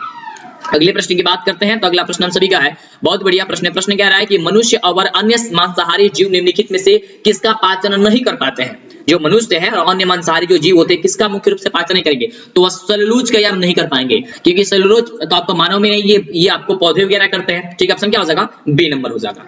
अगला प्रश्न कह रहा है कि ब्रेन हेमरेज का मुख्य कारण क्या है। जो ब्रेन हेमरेज हो जाता है उसका मुख्य कारण क्या होता है, तो होता है हाइपरटेंशन। क्या होता है, हाइपरटेंशन होता है, यानी कि ऑप्शन क्या हो जाएगा, सी नंबर। होता है जब किसी का ब्रेन हेमरेज होता है तो आप कहते हैं कि बहुत ज्यादा टेंशन ले रहा था। ठीक है, चलिए अगला प्रश्न कह रहा है, आपके स्क्रीन पे है कि निम्न में से कौन सी परजीवी पादप का उदाहरण क्या है। निम्न में से परजीवी पादप का उदाहरण जो है वह कौन सा है, तो वह है आपका कष्टकुटा, यानी कि ऑप्शन हो जाएगा बी नंबर। क्या हो जाएगा, कष्टकुटा, ऑप्शन बी नंबर बिल्कुल ही राइट जवाब। अगला प्रश्न कह रहा है, बहुत बढ़िया प्रश्न है। प्रश्न कह रहा है कि हृदय से रक्त को संपूर्ण शरीर में पंप किया जाता है, किसके द्वारा पंप किया जाता है, वो आपका हो जाएगा नीलय के द्वारा। किसके द्वारा हो जाएगा, नीलय के द्वारा हो जाएगा। ऑप्शन नंबर आपका बी नंबर बिल्कुल ही राइट जवाब हो जाएगा। अगला प्रश्न कह रहा है, हम सभी का बहुत बढ़िया प्रश्न है कि हाइड्रा में अलैंगिक जनन की विधि क्या है। हाइड्रा में अलैंगिक जनन की विधि है मुकुलन। क्या है, मुकुलन, यानी ऑप्शन आपका ए नंबर बिल्कुल ही राइट जवाब होगा। अगले प्रश्न की बात करते हैं। अगला प्रश्न कह रहा है कि जनन संचारित रोग क्या है। जनन संचारित रोग तो सिफिलिस भी है, एड्स भी है,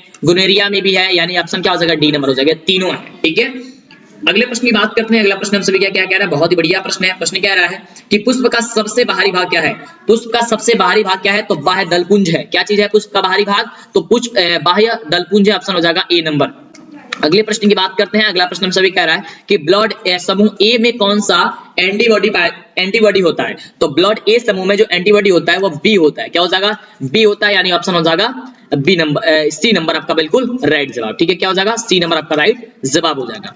अगले प्रश्न की बात करते हैं। अगला प्रश्न कह रहा है हम सभी का, बहुत बढ़िया प्रश्न है, और प्रश्न कह रहा है हम सभी का कि रक्त में ग्लूकोज की मात्रा निम्नलिखित में से कौन नहीं नियंत्रित करता है। कौन जो है वो नहीं नियंत्रित करता, आपको ये बताना है। तो इसका बिल्कुल जो राइट जवाब हो जाएगा वो हो जाएगा आपका ऑप्शन नंबर सी नंबर हो जाएगा कि गैस्ट्रीन नहीं कर पाता है, यानी ऑप्शन हो जाएगा सी नंबर बिल्कुल ही राइट जवाब हो जाएगा। चलिए आगे बात करते हैं अगले प्रश्न की। अगला प्रश्न हम सभी क्या कह रहा है, अगला प्रश्न है कि पादप हार्मोन है, पादप हार्मोन जो है इसमें से कौन है। तो आप सभी को बताया कि पादप जो हार्मोन है वो यहां से कौन है, आपका आंसर हो जाएगा ऑप्शन नंबर ए कि जिब्रेलिन जो है आपका क्या है, आपका यह पादप हार्मोन होता है। जिब्रेलिन क्या है, ये आपका पादप हार्मोन है। प्रश्न कह रहा है कि हार्मोन स्रावित होता है, जो हार्मोन होता है वह किससे स्रावित होता है, ये आपका काफी बढ़िया क्वेश्चन है, होता है अंतःस्रावी ग्रंथि से, यानी कि ऑप्शन आपका ए नंबर जो है ये आपका ए नंबर बिल्कुल ही राइट जवाब हो जाएगा। अगले प्रश्न की बात करते हैं। तो अगला प्रश्न हम सभी क्या आपके स्क्रीन पे है, बहुत बढ़िया प्रश्न है कि मनुष्य के मुख गुहा में कितने जोड़े लार ग्रंथियां पाई जाती है। कितने जोड़े लार ग्रंथियां पाई जाती है, तो 3 जोड़े लार ग्रंथियां पाई जाती है, यानी ऑप्शन हो जाएगा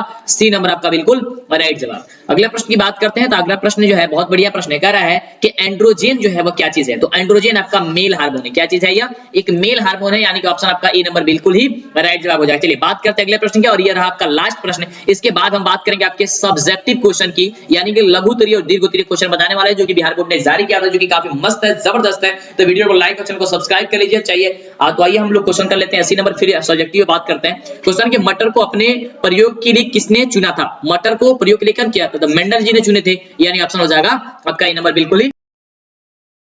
ऐसे सब्जेक्टिव टाइप प्रश्न यानी कि लघुत्तरीय और दीर्घोत्तरीय प्रश्न आपको बताने वाले हैं, जो सीधे आपके परीक्षा में पूछा जाएगा। और आपको पता भी है कि अगर आप अपने रिजल्ट को बेहतर बनाना चाहते हैं, बढ़िया नंबर से पास होना चाहते हैं, तो सबसे ज्यादा जरूरी है कि आप सब्जेक्टिव क्वेश्चन को पढ़िए। लेकिन आपका कहना था कि सब जगह सर ऑब्जेक्टिव पढ़ाया जा रहा है, सब्जेक्टिव के लिए कुछ कीजिए। तो आपको हम बोले थे कि आपको परेशान होने की जरूरत नहीं है, क्योंकि हमें पूरे बिहार में अंतिम दिनों के लिए जाना जाता है, क्योंकि अंतिम दिनों में आपको ऐसी गजब की शानदार तैयारी कराते हैं, जिससे कि परीक्षा में आपको किसी भी तरह की दिक्कत नहीं होती है, और पूरे तरीके से आपको तैयार करके भेजते हैं। तो आज हम लोग सब्जेक्टिव क्वेश्चन पढ़ने वाले हैं, वो भी साइंस का, जो आपके एग्जाम में पूछा जाएगा। तो चेहरे पर मुस्कान लेकर के आइए मेरे प्यारे साथियों, अब सिक्का उछल चुका है, हेड भी आपका होगा और टेल भी आपका होगा। जब तक रिकॉर्ड टूटेगा नहीं तब तक आपका हम साथ छोड़ने वाले नहीं है, और आज आपका गजब का शानदार तैयारी होने वाला है, वो भी सब्जेक्टिव टाइप क्वेश्चन की। तो हमें उम्मीद है कि आप वीडियो को लाइक कर दिए होंगे। लाइक कर दिया ना, बिल्कुल बाबू लाइक करके मेरा मनोबल बढ़ाइए, और चैनल को सब्सक्राइब कर लीजिए, जिससे कि आपको आगे से वीडियो मिला करे। काफी बच्चे कहते हैं कि सर क्लास में कैसे जुड़े, कैसे हमको पता चलेगा कि सर आपका वीडियो आ चुका है। तो हम कहते हैं बस आप छोटा सा काम कर लीजिए, चैनल को चेक कर लीजिए कि क्या आपने सब्सक्राइब किया या नहीं किया, तो जल्दी से चैनल को सब्सक्राइब कीजिए। और सबसे पहला क्वेश्चन आ चुका है आपके स्क्रीन पे, क्या कुछ लिखिएगा जिससे कि आपका एक भी नंबर नहीं कटेगा। क्वेश्चन आपके स्क्रीन पे है, और इस प्रश्न का उत्तर आप लोग जानते भी होंगे। क्वेश्चन कह रहा है कि प्रकाश का परिवर्तन किसे कहते हैं। आइए आपको बताते हैं कि इसका उत्तर क्या होगा, और आपको पता भी है तो इसका रिवीजन भी हो जाएगा। कॉपी और कलम लेकर के बैठिए और जो बात आपको याद नहीं है उसे आप नोट करते जाइएगा। बहुत बढ़िया बाबू, ये रहा रसगुल्ले आपके स्क्रीन पे क्वेश्चन, इसका उत्तर और इसका पीडीएफ वगैरह, इसका नोट्स वगैरह कैसे मिलेगा, ये सब चीज हम बताने वाले हैं। वीडियो को ध्यानपूर्वक देखिए, बहुत ही मजा आने वाली है। कह रहा है कि प्रकाश की किरणें जब किसी वस्तु पर पड़ती है तब क्या होता है, तथा वह किरणें उस वस्तु अथवा सतह से टकरा करके लौट जाती है। लौटने की इस घटना को प्रकाश का परावर्तन कहते हैं, यानी कि रिफ्लेक्शन ऑफ लाइट कहते हैं। इतना बात लिखने के बाद आपको कुछ चित्र के माध्यम से इसको दर्शाना होगा कि किस तरीके से यह जो है वह परिवर्तन होता है। तो आप देखिएगा, ये आप एक बना लीजिएगा यहाँ पे एक समतल दर्पण, जैसे कि इस चित्र में आप देख रहे हैं, यह हम सभी का एक समतल दर्पण है। क्लियर हो गया। अब यहाँ पे एक किरण जो है वह आ रही है और दर्पण पर टकरा रही है, ध्यान देंगे। तो जो किरण आती है उसे कहना होगा आपको कि वह आपतित किरण है, और दर्पण से जब टकराती है और टकरा करके जब वह वापस जाती है उसे आप कहिएगा कि यह परावर्तित किरण है। क्लियर। अब जब यह दर्पण पर कोई किरण आकर के पड़ती है और टकरा करके वापस जाती है, इसके बीच में यह आपका एक अभिलंब होता है, तो इसमें दो कोण बन जाता है। एक कोण को कहते हैं कोण आई, यानी कि आपतन कोण, और दूसरा होता है हम सभी का कोण आर, जिसे कहते हैं हम लोग परावर्तन कोण। क्लियर। ये बातों को आपको दर्शाना होगा, इस चित्र को आपको लिखना होगा। इस चित्र को बनाने के बाद से आपको कुछ लाइन लिखना होगा, जिससे कि आपके परीक्षा में एक भी नंबर नहीं कटेगा। सब्जेक्टिव क्वेश्चन कैसे लिखा जाता है, इसमें विशेषकर आपको ध्यान देने की जरूरत है। आपको लिखना होगा कि प्रकाश की किरण जो किसी वस्तु पर पड़ती है उसे क्या कहते हैं, आपतित किरण। याद कर लीजिए। और जो किरण उस वस्तु की सतह से टकराकर लौट जाती है, यानी कि लौटकर वापस हो जाती है, उसे कहते हैं लोग परावर्तित किरण। क्लियर।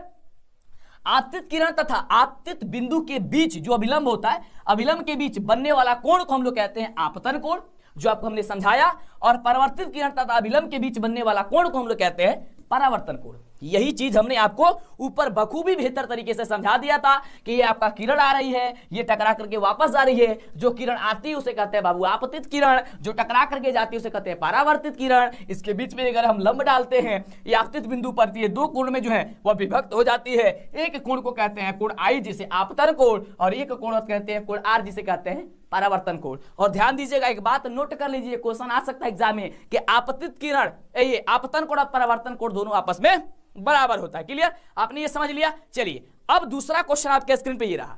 आपने तो समझा कि प्रकाश का परावर्तन किसे कहते हैं, लेकिन आपके एग्जाम में बहुत बार पूछा जाता है कि प्रकाश का अपवर्तन किसे कहते हैं और इसके कितने नियम होते हैं। नियम को भी बताइए, और ऑब्जेक्टिव में भी आता है। तो याद करके रखिएगा कि प्रकाश के परावर्तन और अपवर्तन के दो ही नियम होते हैं। क्या होते हैं, दो नियम होते हैं उसके।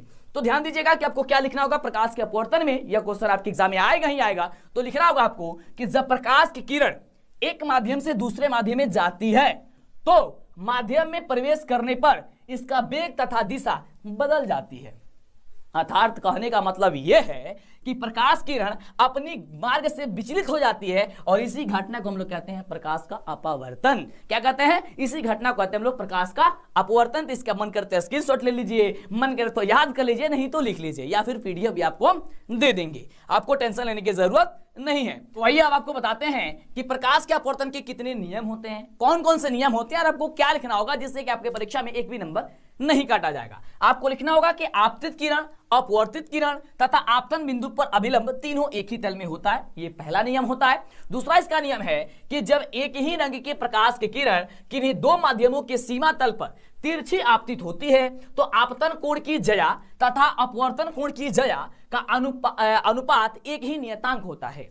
इस नियम को ही हम लोग स्नेल का नियम कहते हैं। और आपके एग्जाम में बखूबी पूछा जाता है कि स्नेल का जो नियम होता है वो क्या होता है, तो साइन आई बटे साइन आर होता है। और साइन आई बटे साइन आर को ही हम लोग स्नेल का नियम कहते हैं, जिसे म्यू से प्रदर्शित करते हैं। क्लियर हो गया। तो ये बातों को आपको लिखना होगा, जिससे कि आपका एक भी नंबर परीक्षा में नहीं कटा जाएगा। चलिए, हम उम्मीद है कि आप लाइक कर दिए होंगे, शेयर कर दिए होंगे, चैनल पे पहली बार आए सब्सक्राइब कर दिए होंगे। और यह क्वेश्चन आपके एग्जाम में बखूबी बेहतर पूछा जाता है, बहुत ज्यादा पूछा जाता है। क्वेश्चन कुछ यूं है कि समतल दर्पण द्वारा उत्पन्न आवर्धन प्लस 1 है, इसका क्या अर्थ है। तो ध्यान दीजिएगा, इसका क्या अर्थ होता है आपको लिखना होगा। एक समतल दर्पण द्वारा उत्पन्न आवर्धन प्लस 1 होने का अर्थ है कि समतल दर्पण के द्वारा जिस वस्तु का प्रतिबिंब बन रहा है उस वस्तु का साइज दर्पण द्वारा बनाए गए प्रतिबिंब के साइज के बराबर ही होगा। अर्थात धनात्मक चिन्ह यह दर्शाता है कि प्रतिबिंब सीधा और आभासी होगा। कैसा होगा? ये धनात्मक चिन्ह आप देख रहे हैं कि +1 की बात की जा रही है, तो +1 यानी कि धनात्मक चिन्ह यह दर्शा देता है कि जो प्रतिबिंब होगा वह सीधा और कैसा होगा? आभासी होगा। क्लियर? तो ये बात को आपको लिखना होगा कि समतल दर्पण द्वारा उत्पन्न आवर्धन +1 होने का अर्थ है कि समतल दर्पण के द्वारा जिस वस्तु का प्रतिबिंब बन रहा है उस वस्तु का साइज दर्पण द्वारा बनाए गए प्रतिबिंब के साइज के बराबर ही होगा। और प्लस यह दर्शाता है, यानी कि धनात्मक चिन्ह यह दर्शाता है कि इसमें जो प्रतिबिंब है वह सीधा और आभासी बनेगा। बस इतना सिंपल आपको लिख देना होगा। मन करे तो स्क्रीनशॉट ले लीजिए, मन करे तो इसे नोट कर लीजिए, और मन करे तो इसका पीडीएफ भी आपको बता देते हैं। बखूबी बेहतर क्वेश्चन आपके स्क्रीन पे आ चुका है और क्वेश्चन आपके एग्जाम में अक्सर पूछे जाते हैं। क्वेश्चन कुछ यूं है कि हमें वाहनों में उत्तल दर्पण को पक्ष दृश्य के रूप में वरीयता क्यों देते हैं। यानी कि देखिए क्वेश्चन ये 3-4 माध्यम से पूछा जाता है, मतलब 3-4 तरीके से।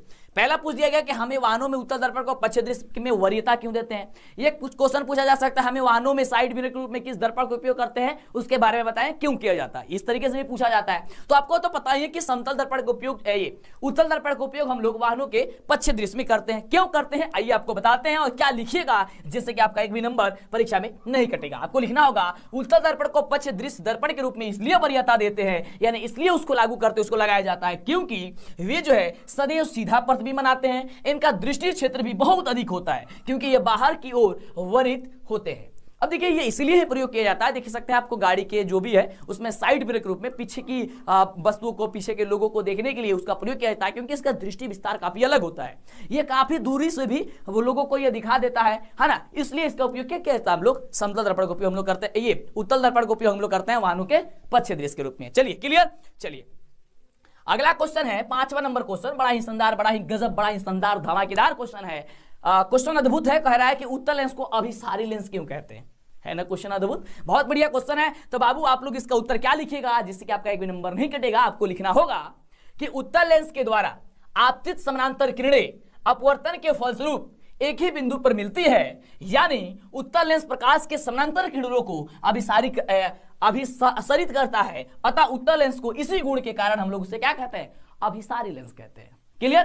क्या कहते हैं उसे? इसी गुण के कारण हम लोग क्या कहते हैं, उसे अभिसारी लेंस कहते हैं। और ऐसे यही नहीं, आपको साइंस ही नहीं, मैथ हो, सोशल साइंस हो, हिंदी हो, संस्कृत हो, सभी का आपको मिलेगा। बस आप अपना प्यार बनाए रहिए, वीडियो को ज्यादा ज्यादा आप शेयर कीजिए, लाइक कीजिए और पूरा अंतिम तक वॉच कीजिए क्योंकि वही क्वेश्चन आपको बताया जा रहा है जो एग्जाम में आपको पूछा जाएगा। अगला क्वेश्चन बड़ा ही शानदार जबरदस्त क्वेश्चन है और ये क्वेश्चन तो इस पर हमेशा मतलब बोल दिया ना कि 100% ये पूछा जा सकता है। क्वेश्चन कुछ यूं है कि उत्तल दर्पण तथा अवतल दर्पण में अंतर बताइए। और जब भी अंतर बताने के लिए क्वेश्चन आए तो आपको इस ढंग से आपको दो जगह क्या करना, पेपर को बीच बीच में इस तरीके से लाइन खींच करके और एक जगह उत्तल और एक जगह अवतल और एक जगह उत्तल आपको लिख लेना होगा और आपको इस तरीके से नंबरिंग दे करके आपको अंतर लिखना होगा। अंतर कुछ इस प्रकार से है, क्या लिखिएगा जिससे आपका नंबर नहीं कटेगा आइए आपको बतलाते हैं, ध्यान दीजिएगा। यहां पे हमने लिखा कि अवतल दर्पण है, यहां पे हमने लिखा कि उत्तल दर्पण है। क्लियर? इसमें अंतर समझिए। पहला अंतर क्या होता है कि अवतल दर्पण में परिवर्तन करने वाला चमकीला तल अंदर धसा होता है। क्या लिखिएगा आप लोग कि अवतल दर्पण में परिवर्तन करने वाला चमकीला जो तल होता है वो अंदर की ओर धसा होता है, वही उत्तल की बात करते हैं तो इसमें परिवर्तन करने वाला चमकीला तल बाहर की ओर उभरा होता है। क्लियर? पहला हो गया आपका अंतर। दूसरा अंतर लिखना होगा आपको, इसमें वास्तविक और आभासी दोनों प्रकार के प्रतिबिंब बनते हैं। किसमें? अवतल दर्पण में। उत्तल दर्पण में आपको लिखना होगा इसमें केवल आभासी प्रतिबिंब ही बनता है। ये रही अंतर। चलिए अगला तीसरा अंतर समझिए, इसमें प्रतिबिंब उल्टा और सीधा दोनों बनते हैं, लेकिन उत्तल दर्पण में इसमें केवल सीधा ही प्रतिबिंब बनता है। बात करते हैं अगला अंतर की, तो अवतल दर्पण में क्या होता है कि इसमें प्रतिबिंब बड़ा, छोटा और वस्तु के आकार का तीनों प्रकार के पाए जाते हैं, लेकिन उत्तल दर्पण में इसमें प्रतिबिंब छोटा बनता है। और आपको पता है कि हजामती दर्पण में, सेविंग करने वाले दर्पण में कौन सा दर्पण होता है? अवतल ही दर्पण होता है। क्यों? क्योंकि वह बड़ा दिखाई देता है। और जब भी दाढ़ी वगैरह बनाया जाता है तो उसमें जो छोटे छोटे बाल होते हैं उसको अच्छा से देखने के लिए वो बड़ा करके दिखाता है, इसलिए उसका उपयोग हम लोग करते हैं। क्लियर? तो देखिए जब भी आपको अंतर लिखने के आएगा ही आएगा, ये तो गारंटी है, तो आपको 3 से कम मत लिखिएगा। अंतर जो है इस तरीके से डिवाइड करके और 3 अंतर से कम मत लिखिएगा। क्लियर?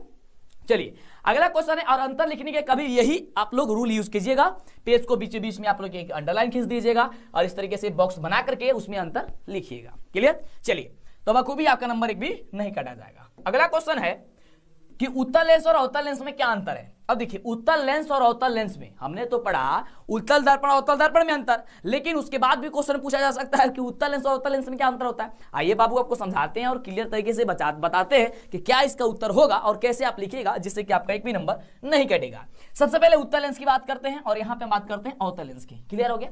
चलिए उत्तल लेंस में क्या होता है, इसमें से मोटा तथा किनारों पतला होता है, यानी कि ये आपका उत्तल लेंस हो गया इस तरीके से। ये देखिए ये किनारे पर पतला होता है, पतला, और ये बीच में क्या होता है, मोटा होता है। क्लियर, समझे आप। यानी कि इसमें किनारे पर पतला और बीच में मोटा होता है। अगर अवतल की बात करते हैं तो बीच में पतला और किनारों पर मोटा होता है। कैसा होता है अवतल लेंस, चित्र के माध्यम से चित्र भी बना दीजिएगा तो बखूबी बहुत बेहतर है। चलिए ये रहा आपका चित्र, ठीक है ना। ये देखिए ये किनारे पर क्या है, मोटा है, लेकिन ये बीच में क्या है, पतला है। तो ये चीज आपको लिखनी होगी या चित्र के माध्यम से भी बता सकते हैं। दूसरा अंतर नहीं भी बताएंगे तो कोई दिक्कत नहीं है। यहां पे अगला है कि इसमें अक्षर बड़े आकार के दिखाई देते हैं, किसमें, उत्तल लेंस में, और अवतल लेंस में क्या होता है, अक्षर छोटे आकार के दिखाई देते हैं।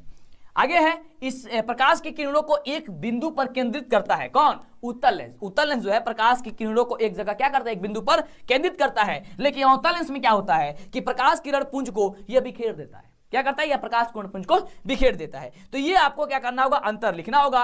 और इसमें आपको लिखना होगा कि वस्तु का प्रतिबिंब वास्तविक, आभासी तथा उल्टा बनता है, किसमें, उत्तल में, और अवतल में होता है वस्तु का प्रतिबिंब आभासी तथा सीधा बनता है। उत्तल लेंस में क्या होता है, अगला अंतर, कि लेंस को बाईं तरफ हिलाए तो प्रतिबिंब दाईं तरफ गति करता है। उत्तल लेंस में क्या होता है कि अगर प्रतिबिंब हम लोग बाईं की तरफ हिलाएंगे ना तो प्रतिबिंब ये दाईं की ओर क्या करेगा, वह गति करता है। और लेंस को बाईं की तरफ, अगर अवतल लेंस की बात करते हैं तो लेंस को बाईं तरफ अगर हिलाए तो प्रतिबिंब भी क्या करेगा, बाईं की तरफ ही हटेगा या हिलेगा, ठीक है ना। चलिए अगला अंतर लिखिएगा कि इसकी फोकस दूरी धनात्मक होती है, किसकी, उत्तल की, लेकिन अवतल लेंस की फोकस दूरी कैसी होती है, ऋणात्मक होती है, यानी कि माइनस में होती है। क्लियर, तो ये अंतर आपको लिखना होगा। इसका मन करे तो स्क्रीनशॉट लीजिए, मन करे तो आप लोग नोट कर लीजिए। अगला देखिए, अगला क्वेश्चन कुछ पूछा जाता है इस चैप्टर से कि वास्तविक तथा आभासी प्रतिबिंब क्या है। और देखिए आपको विश्वास नहीं है कि जो हम आपको पढ़ा रहे हैं वो सीधे आपके एग्जाम में पूछा जाता है या पूछा जाएगा, तो आप पिछले वर्षों का क्वेश्चन पेपर उठाइए और चेक कीजिए। आप हमें जांच कीजिए और औरों की भी जांच कीजिए कि हम आपको जो पढ़ा रहे हैं वो क्या पढ़ा रहे हैं। क्योंकि आपको हमने बता दिया है कि अब आपको वही सभी क्वेश्चन, वही चीजें आपको पढ़नी है जो एग्जाम में टकरा है। इसके पहले तो अपने नॉलेज के लिए, जानकारी के लिए बहुत कुछ पढ़ा, लेकिन अब तो हम लोग को एग्जाम के लिए पढ़ना है कि एग्जाम बेहतर जाए, है ना। तो चलिए अगले क्वेश्चन की बात करते हैं। तो लाइक कर देना बाबू, बहुत बढ़िया रसगुल्ले, लाइक कर दिया करें आप लोग। और हाँ, चैनल पे पहले बनाए सब्सक्राइब कर दिया करें, अगर चैनल को सब्सक्राइब नहीं किया, और दोस्तों में शेयर कीजिए, सबको बताइए, हर जगह हर कोचिंग इंस्टीट्यूट में फैला दीजिए। आइए, कह रहे कि वास्तविक तथा आभासी प्रतिबिंब में क्या अंतर है। क्वेश्चन क्या है, वास्तविक तथा आभासी प्रतिबिंब में अंतर। तो देखिए यहां पे हम लोग का होगा वास्तविक प्रतिबिंब और ये हो गया हम सभी का आभासी प्रतिबिंब। क्लियर।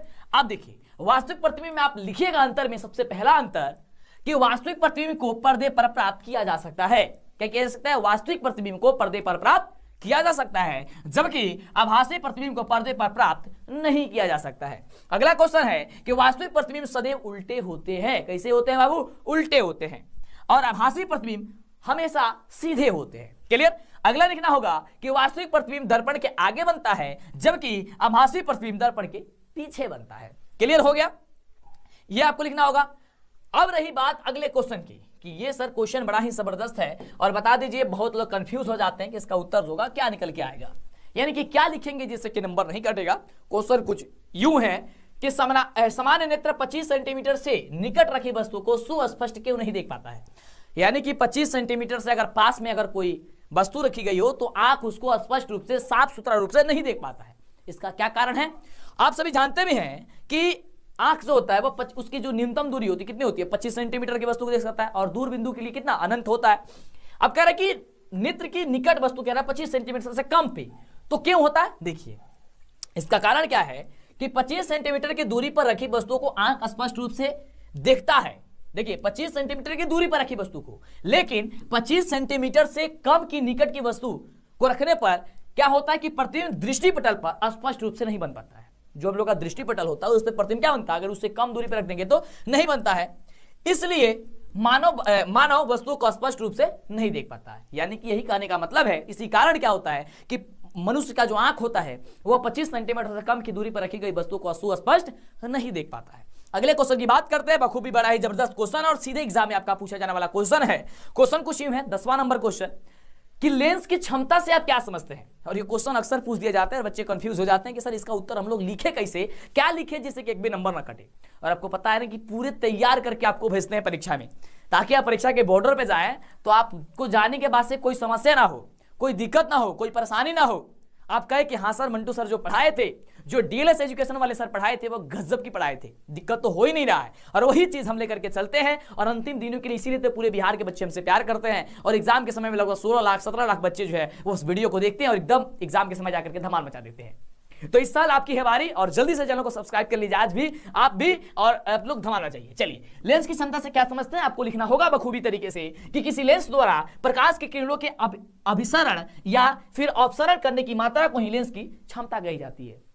ध्यान दीजिएगा कि किसी लेंस द्वारा प्रकाश की किरणों के अभिसरण और अपसरण करने की मात्रा को ही लेंस की क्षमता कही जाती है। लेंस को क्षमता डायप्टर में मापी जाती है और 1 डायप्टर उस लेंस की क्षमता होती है जिसकी फोकस दूरी 1 मीटर होती है। बस इतनी सारी बातों आपको लिख देना है, कोई भी टीचर आपसे एक भी नंबर नहीं काटेगा, पूरा का पूरा फुल नंबर आपको देगा। मन करे तो स्क्रीनशॉट लीजिए, मन करे तो शेयर कर दीजिए, है ना। हम चाहेंगे कि आप स्क्रीनशॉट लेकर के ग्रुप वगैरह में भी शेयर कर दिया करें, जिससे कि सभी बच्चों को क्या हो जाए बाबू, हेल्प हो जाए। और हम कहते हैं कि आप हमारा वीडियो उठाइए, कट कीजिए, आप लोग जहां मन करे वहां पे डालिए, वायरल कीजिए, सब जगह बताइए। क्योंकि देखिए इससे क्या होगा ना कि अगर मान लीजिए कि कोई परिभाषा याद नहीं है और उस वीडियो को आपने, उस क्लिप को काट लिया या फिर उस वीडियो को आपने डाउनलोड कर लिया और आपने अपने YouTube पे, कहीं पे इंस्टाग्राम पे या फिर कहीं पे भी आपने उसको भेज रहा है, तो आप क्या करेंगे, व्यूज देखने के चक्कर में आप उसे प्ले करेंगे तो क्या होगा, आप 1-2 बार उसका रिवीजन हो जाएगा। जब रिवीजन हो जाएगा तो समझिए कि आप भूल ही नहीं पाएंगे। तो ये भी एक तरीका है। देखिए अब सोशल मीडिया है और इसमें जिस भी तरीके से आप ग्रहण करना चाहते हैं नॉलेज को, उस माध्यम से आप ग्रहण कर सकते हैं। क्लियर, चलिए आगे बात करते हैं। और कुछ हम बता दें, कुछ टीचर भी अपने आप को बड़ा ही इंटेलिजेंट समझ रहे हैं, तो उनके चक्कर में आपको नहीं पड़ना है। बहुत कुछ मिलेगा अब एग्जाम के समय में, ये हो गया वो हो गया, तमाम फलाना ठिकाना, मतलब बहुत चीज होगा, है ना। लेकिन आपको बेहतर शिक्षा ग्रहण कर रहे हैं, आपको वही पढ़ना है जो आपके रिजल्ट को बेहतर बना सकता है। आगे बात करते हैं। जो दिक्कत हो, देखिए मन की बातों को मन में दबा कर मत रखिएगा, हमसे शेयर जरूर कीजिएगा, क्योंकि जो परेशानी होगी आप हमसे नहीं कहिएगा, आपको क्या पता है कि आपको क्या परेशानी है। क्लियर, तो मन की बातों को मन में दबाकर मत रहिए, हमसे कहिए, हमसे बतलाइए, हम आपकी निवारण करेंगे हर तरीके से। अगला क्वेश्चन कुछ यूं है आपके स्क्रीन पे कि तारे टिमटिमाते हैं किंतु ग्रह नहीं टिमटिमाते हैं, ऐसा क्यों। तारे टिमटिमाते हैं लेकिन ग्रह नहीं टिमटिमाते हैं, इसका क्या कारण होता है। आइए इसके कारण के बारे में हम विशेषकर बात करते हैं और आपको समझाते हैं। और ये क्वेश्चन आपके एग्जाम के दृष्टिकोण से बखूबी बेहतर है, समझिएगा ध्यान से किसका उत्तर आपको क्या लिखना होगा। इसके बाद आपको बताते हैं कि आपको पीडीएफ नोट्स कैसे लेना है, क्या कुछ करना है, जल्दी ले लीजिए, समय काफी कम है। क्लियर बाबू, ध्यान दीजिएगा।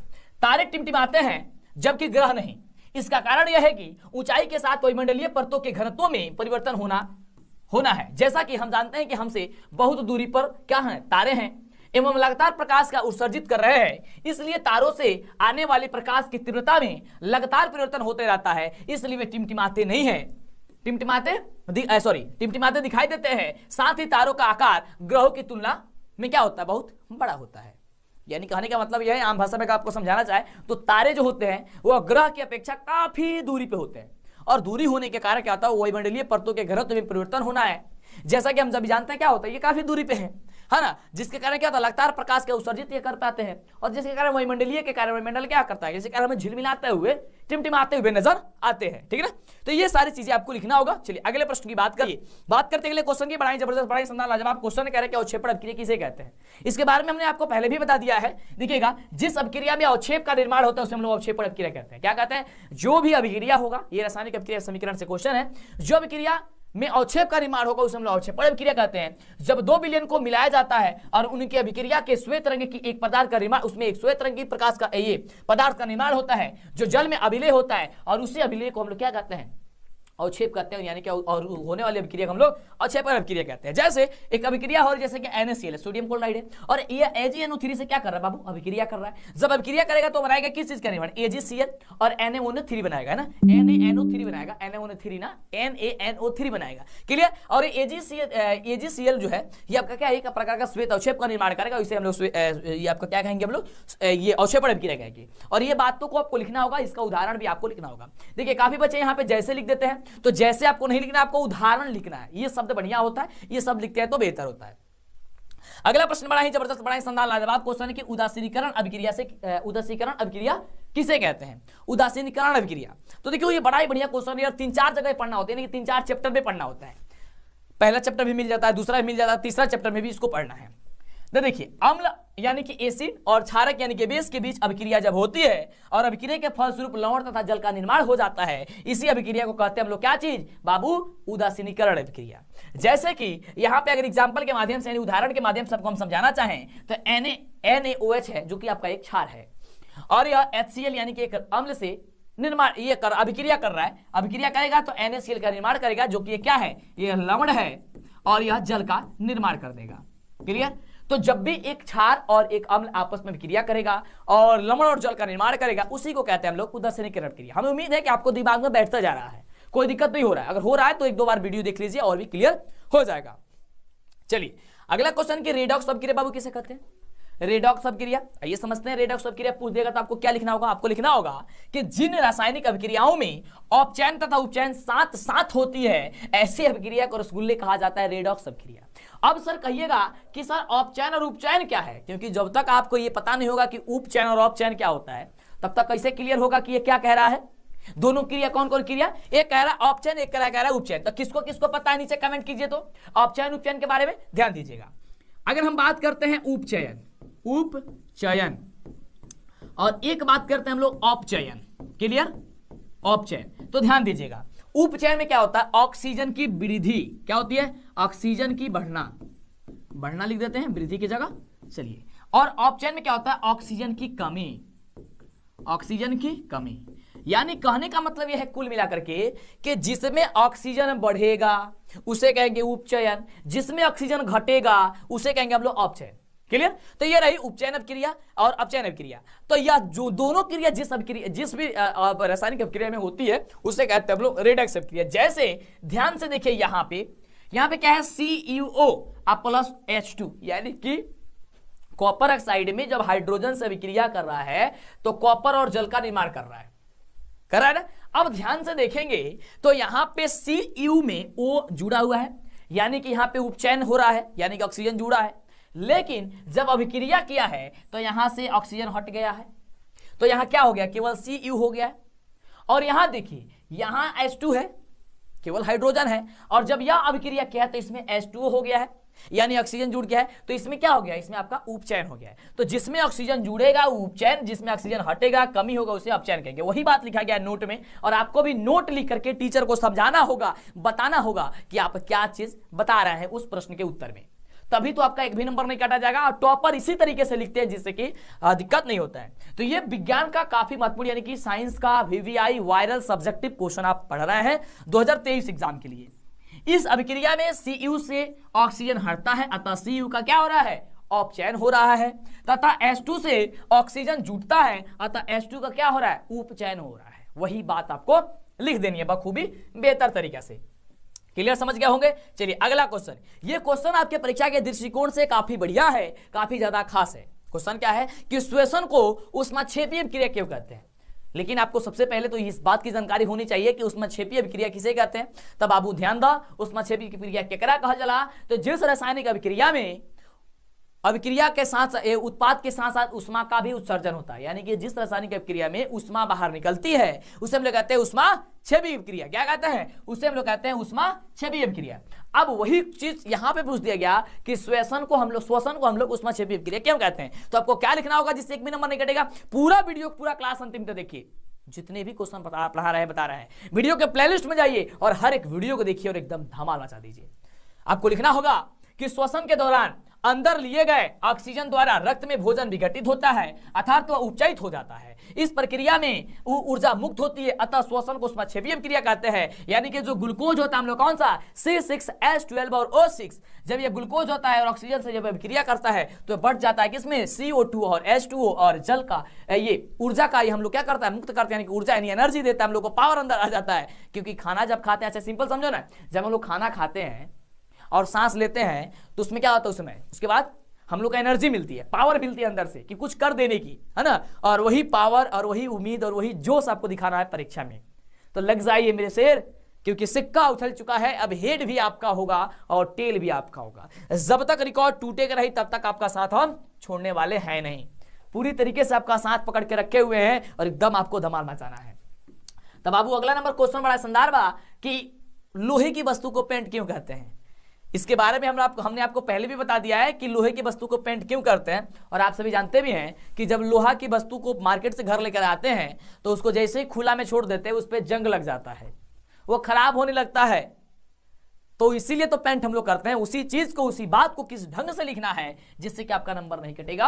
आपको लिखना होगा कि पेंट करने से लोहे के पदार्थ का ऊपरी भाग क्या हो जाता है, छूप जाता है, वह वायु के साथ सीधे संपर्क में नहीं आता है, जिस कारण उसमें जंग नहीं लगता है। इसीलिए पेंट करने से लोहे की वस्तु, लोहे की पदार्थ जो होती है वह खराब नहीं होती और इसलिए ही पेंट किया जाता है। सिंपल भाषा में आप समझे तो लोहे की वस्तु को पेंट इसलिए किया जाता है ताकि हम लोग पे उस पे जंग, यानी कि लोहे की वस्तु पर जंग न सकते। क्यों नहीं लगता उस पे? क्योंकि वायु और नमी का संपर्क सीधे उससे हट जाता है, क्योंकि उसके पहले एक परत आ गई।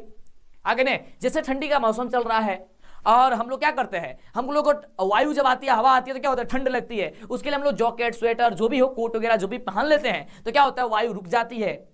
यही होता है ना, इससे क्या होता है, हम लोग को ठंड कम लगने लगती है। वही काम है, सिंपल समझे आम भाषा में, है ना। चलिए आप लोग अपने भाषा में आंसर लिखिएगा जिससे बेहतर होगा, किताबी भाषा मत लिखिएगा, ये चीज आपके लिए अच्छा होगा। क्लियर। चलिए अगला क्वेश्चन है कि तेल एवं वाष्पयुक्त खाद्य पदार्थों को नाइट्रोजन से प्रभावित क्यों किया जाता है।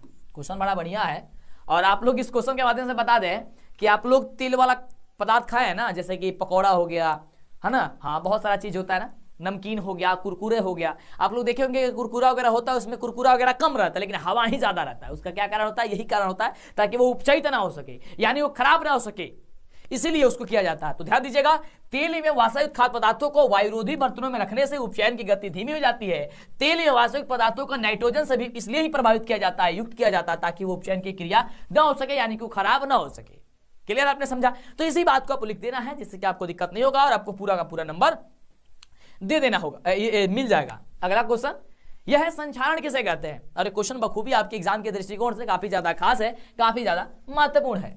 क्वेश्चन आपको लिखना होगा कि जब धातु पानी यानी कि नमी और वायुमंडल यानी कि ऑक्सीजन के संपर्क में आ जाती है तो वह धीरे धीरे वांछनीय पदार्थ जैसे एसाइड, हाइड्रोक्साइड, कार्बोनेट आदि में परिवर्तित होने लगती है। और जब परिवर्तित होती है तो धातुओं का अवांछनीय युग्म में परिवर्तन होने की इस प्रक्रिया को ही हम लोग कहते हैं संक्षारण। यानी कि सिंपल समझे तो ये जंग की ही परिभाषा ऐसे है, जंग का जो परिभाषा था उसी प्रकार के है कि जब धातु की कोई होती है वस्तु, उस पे नमी और वायु का संपर्क आ जाता है, उस पे अवांछनीय पदार्थ जमा हो जाती है और अवांछनीय पदार्थ जो जमा होती है और परिवर्तित होती है, उसी घटना को लोग क्या कहते हैं, संक्षारण कहते हैं। क्लियर। तो ये आपको लिखना होगा। उसी तरीके से ये क्वेश्चन बड़ा इंपॉर्टेंट है, कह रहे हैं विकृत गंधिता किसे कहते हैं। हर एक क्वेश्चन आपके एग्जाम में आएगा तो आपको सोचना समझना नहीं है, फटाफट से आंसर लिख देना है। क्या लिखिएगा आप लोग, पहले बताओ, सब लोग लाइक कर दिए हो? हाँ एकदम सब लोग लाइक कर दिए। तो बिल्कुल सभी लोग पहले लाइक कर दिए कि मजा आ रहा है आपको इतनी टाइप कर करके आंसर ढूंढ ढूंढ के, ताकि आसान आसान आंसर आपको मिल सके, कोई ज्यादा किताबी भाषा ना हो, आप एक दो बार पढ़ें, एक दो बार समझे तो आपको याद हो जाए। तो इतना मेहनत किया जा रहा था। लाइक करो, कमेंट करो कि बाबू हम कैसे पढ़ा रहे हैं, आपको कैसा समझ में आ रहा है, और चैनल को सब्सक्राइब करके दोस्तों में शेयर करो, सबको बताओ कि हाँ क्लास चल रही है, आप लोग क्लास लीजिए, समय काफी कम है, यही समय है आपको कुछ कर दिखाने की, क्योंकि अब अपने हाथों से, अपने कलमों से अपना भविष्य लिखने जाएंगे परीक्षा के बॉर्डर पे। जैसा आप परीक्षा में लिखेंगे वैसा ही आपका भविष्य होगा आगे। तो क्या आप कोई चाहेगा कि भविष्य बर्बाद हो? नहीं। जो भी है आज, इसके पहले जो भी है, मतलब कि गंदे आदत आपके पास जो है अभी कुछ समय के लिए छोड़ दीजिए और कोशिश कीजिएगा धीरे धीरे सारा गंदे आदत छोड़ दे और आगे भविष्य में बेहतर करे, कुछ अच्छा करे। क्वेश्चन है कि विकृत गंधिता क्या है। आपको लिखना क्या होगा कि विकृत गंधिता, तेल या वाष्पयुक्त खाद्य पदार्थ उपचयित होकर के अपना स्वाद एवं गंध बदल देते हैं, यही घटना विकृत गंधिता कहलाती है। यानी कि विकृत गंधिता कहने का मतलब हो गया कि जब हम तेल या पकौड़ा वगैरह युक्त जो ये पदार्थ होती है, खाने वाला जो पदार्थ है, वो रात को बनता है तो बड़ा स्वादिष्ट लगता है, लेकिन जब सुबह उसको देखते हैं तो वो पता चलता है दूर से बदबू मारना शुरू हो गया, यानी कि वो उपचयित हो गया है, खराब हो गया है। जब वो खराब हो जाएगा तो उसी घटना को हम लोग कहते हैं विकृत गंधिता। जैसे तेल वाष्पयुक्त में तले हुए खाद्य पदार्थ, जैसे नमकीन हो गया, चिप्स हो गया, पकौड़े हो गए, जो भी हो आप लिख दीजिएगा। क्लियर। चलिए अगला है कि अम्ल किसे कहते हैं। अब इससे क्वेश्चन 4-5 को पूछता है आपको, किसमें, तो ऑब्जेक्टिव टाइप में और सब्जेक्टिव में भी पूछता है। अगर कोई पूछे कि बाबू आप बताइए कि अम्ल क्या है, या परीक्षा में पूछे कि अम्ल क्या है, तो आपको क्या लिखना होगा, आपको लिखना होगा ऐसे पदार्थ जो जल में घुल करके हाइड्रोजन आयन देते हैं अम्ल कहलाते हैं। अम्ल नीले निस्बत पत्र को लाल कर देते हैं और ये स्वाद में खट्टे होते हैं। अम्ल का जो पीएच मान होता है वह 7 से कम होता है। और देखिए यहां से 4-5 क्वेश्चन तैयार और अम्ल का परिभाषा तैयार।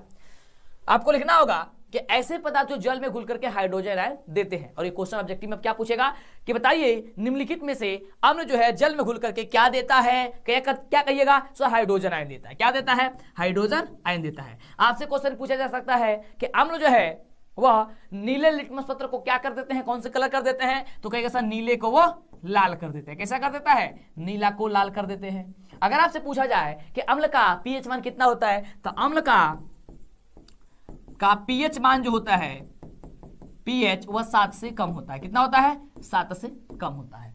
अगर आपसे पूछा जाए कि अम्ल स्वाद में कैसे होते हैं, खाते हो तो कैसा होता है, तो सर कहिएगा सर खट्टा होता है। कैसा होता है? खट्टा होता है। क्लियर? तो ये रही बात है आपको, और ये क्वेश्चन पूछा जाता है। इसके साथ साथ कुछ ऐसे अम्ल होते हैं जिसमें पूछा जाता है, कुछ ऐसे पदार्थ होते हैं जिसमें पूछा जाता है कि उसमें कौन सा अम्ल पाया जाता है। अगर पूछा जाए आपसे कि एस्टिक अम्ल जो है किसमें पाया जाता है, तो कहेगा कि सिरका में पाया जाता है। या फिर आपसे उलट कर पूछ सकता है कि सिरका में कौन सा अम्ल पाया जाता है, तो कहेगा कि सर एस्टिक अम्ल पाया जाता है। अगर आपसे पूछा है टार्टिक अम्ल किसमें पाया जाता है, तो अंगूर या इमली में पाया जाता है। इमली खाते ही और सुनते ही मुंह में पानी आ गया होगा, मेरे भी आ गया है ना। चलो, अंगूर या इमली में कौन सा अम्ल? टार्टिक अम्ल पाया जाता है। पूछा जाए आपसे कि सिट्रिक अम्ल किसमें पाया जाता है, तो नींबू और संतरा में पाया जाता है। पूछा जाए आपसे कि लैक्टिक अम्ल किसमें पाया जाता है, तो दही और दूध में लैक्टिक अम्ल पाया जाता है। पूछा जाए कि घास पत्ते में कौन सा अम्ल पाया जाता है, तो बेंजोइक अम्ल पाया जाता है। क्लियर? तो ये क्वेश्चन जो है याद कर लीजिएगा, मतलब ये टॉपिक जो याद कर लीजिएगा किसमें कौन सा अम्ल पाया जाता है, क्योंकि आपके एग्जाम में अक्सर पूछे जाते हैं। और सबसे ज्यादा क्या इस बार यह क्वेश्चन पूछा जाएगा, ये वाला लास्ट वाला पूछा जाएगा आपसे कि मिट्टी बोल रहा है, चींटी के डंक या बिच्छू के डंक में कौन सा अम्ल पाया जाता है, कहिएगा कि सर फॉर्मिक अम्ल पाया जाता है। फॉर्मिक अम्ल को मेथनोइक अम्ल भी दे सकता है, तो मेथनोइक अम्ल चाहे फॉर्मिक अम्ल जो भी हो, आप उसमें ऑप्शन में हो उस पर टिक कर दीजिएगा। चींटी के डंक में, बिच्छू के डंक में या फिर मधुमक्खी के डंक में कौन सा अम्ल पाया जाता है, तो कहेगा कि सर फॉर्मिक अम्ल पाया जाता है। क्लियर हो गया? चलिए अगला देखिए। अगला हम सभी का कि सर क्षार किसे कहते हैं। हमने तो अम्ल के बारे में जान लिया, लेकिन क्षार के बारे में जानना भी विशेषकर जरूरी है, क्योंकि क्वेश्चन आपके एग्जाम में आता है और यहां से ऑब्जेक्टिव भी बनता है, तो आप लोगों को दिक्कत नहीं होगा। क्या लिखना होगा आपको? ऐसे पदार्थ जो जल में घुल करके हाइड्रोक्साइड आयन यानी कि OH- देते हैं, क्षार कहलाते हैं। क्षार जो है वो लाल पत्र को नीला कर देता है। और ये स्वाद में ये स्वाद में तीखे होते हैं। ये गलती लिखा गया ना, तीखे होते हैं। इस क्षार का पीएच मान 7 से अधिक होता है। क्लियर? तो अगर आपके एग्जाम में पूछा जाए कि क्षार जो है जल में घुलकर क्या देते हैं, तो हाइड्रोक्साइड आयन देते हैं, यानी कि OH- देते हैं। तथा ये स्वाद में कैसे होते हैं, तो तीखे होते हैं, कड़वे होते हैं। तीखे कहिए तो चाहे कड़वे कहिए तो, ठीक है। यानी पूछा जाए कि ये लिटमस पत्र को कैसा कर देता है, तो लिटमस पत्र को लाल को नीला कर देता है। क्लियर हो गया? चलिए, कुछ यहाँ पे अम्ल है, ये क्षार है, और क्षार के कुछ यहाँ पे संकेत है, आप देख सकिए। देखिए, जैसे पोटेशियम हाइड्रोक्साइड KOH होता है, सोडियम कार्बोनेट Na2CO3 होता है, सोडियम हाइड्रोक्साइड NaOH होता है, सोडियम बाइकार्बोनेट NaHCO3 होता है। क्लियर? चलिए अब बात करते हैं अगले क्वेश्चन की। और अगला क्वेश्चन क्या है, इस वीडियो का लास्ट क्वेश्चन है कि पीएच स्केल किसे कहते हैं। बाबू पीएच स्केल केकरा के कहल जाला, ई बताओ एक बटे। और हमने आपको जैसा कि बताया कि आप लोग पीडीएफ वगैरह नोट्स वगैरह ले लीजिए जल्दी से, है ना। जैसा आपको नंबर बताया उस नंबर पे आप व्हाट्सअप कर दीजिएगा, 249 का पेमेंट करके आपको पीडीएफ व्हाट्सअप पे मिल जाएगा। और चैप्टर वाइज ऑब्जेक्टिव सब्जेक्टिव, ठीक है, 5 मिनट के अंदर में आपके पास पहुंच जाएगा। क्लियर बाबू?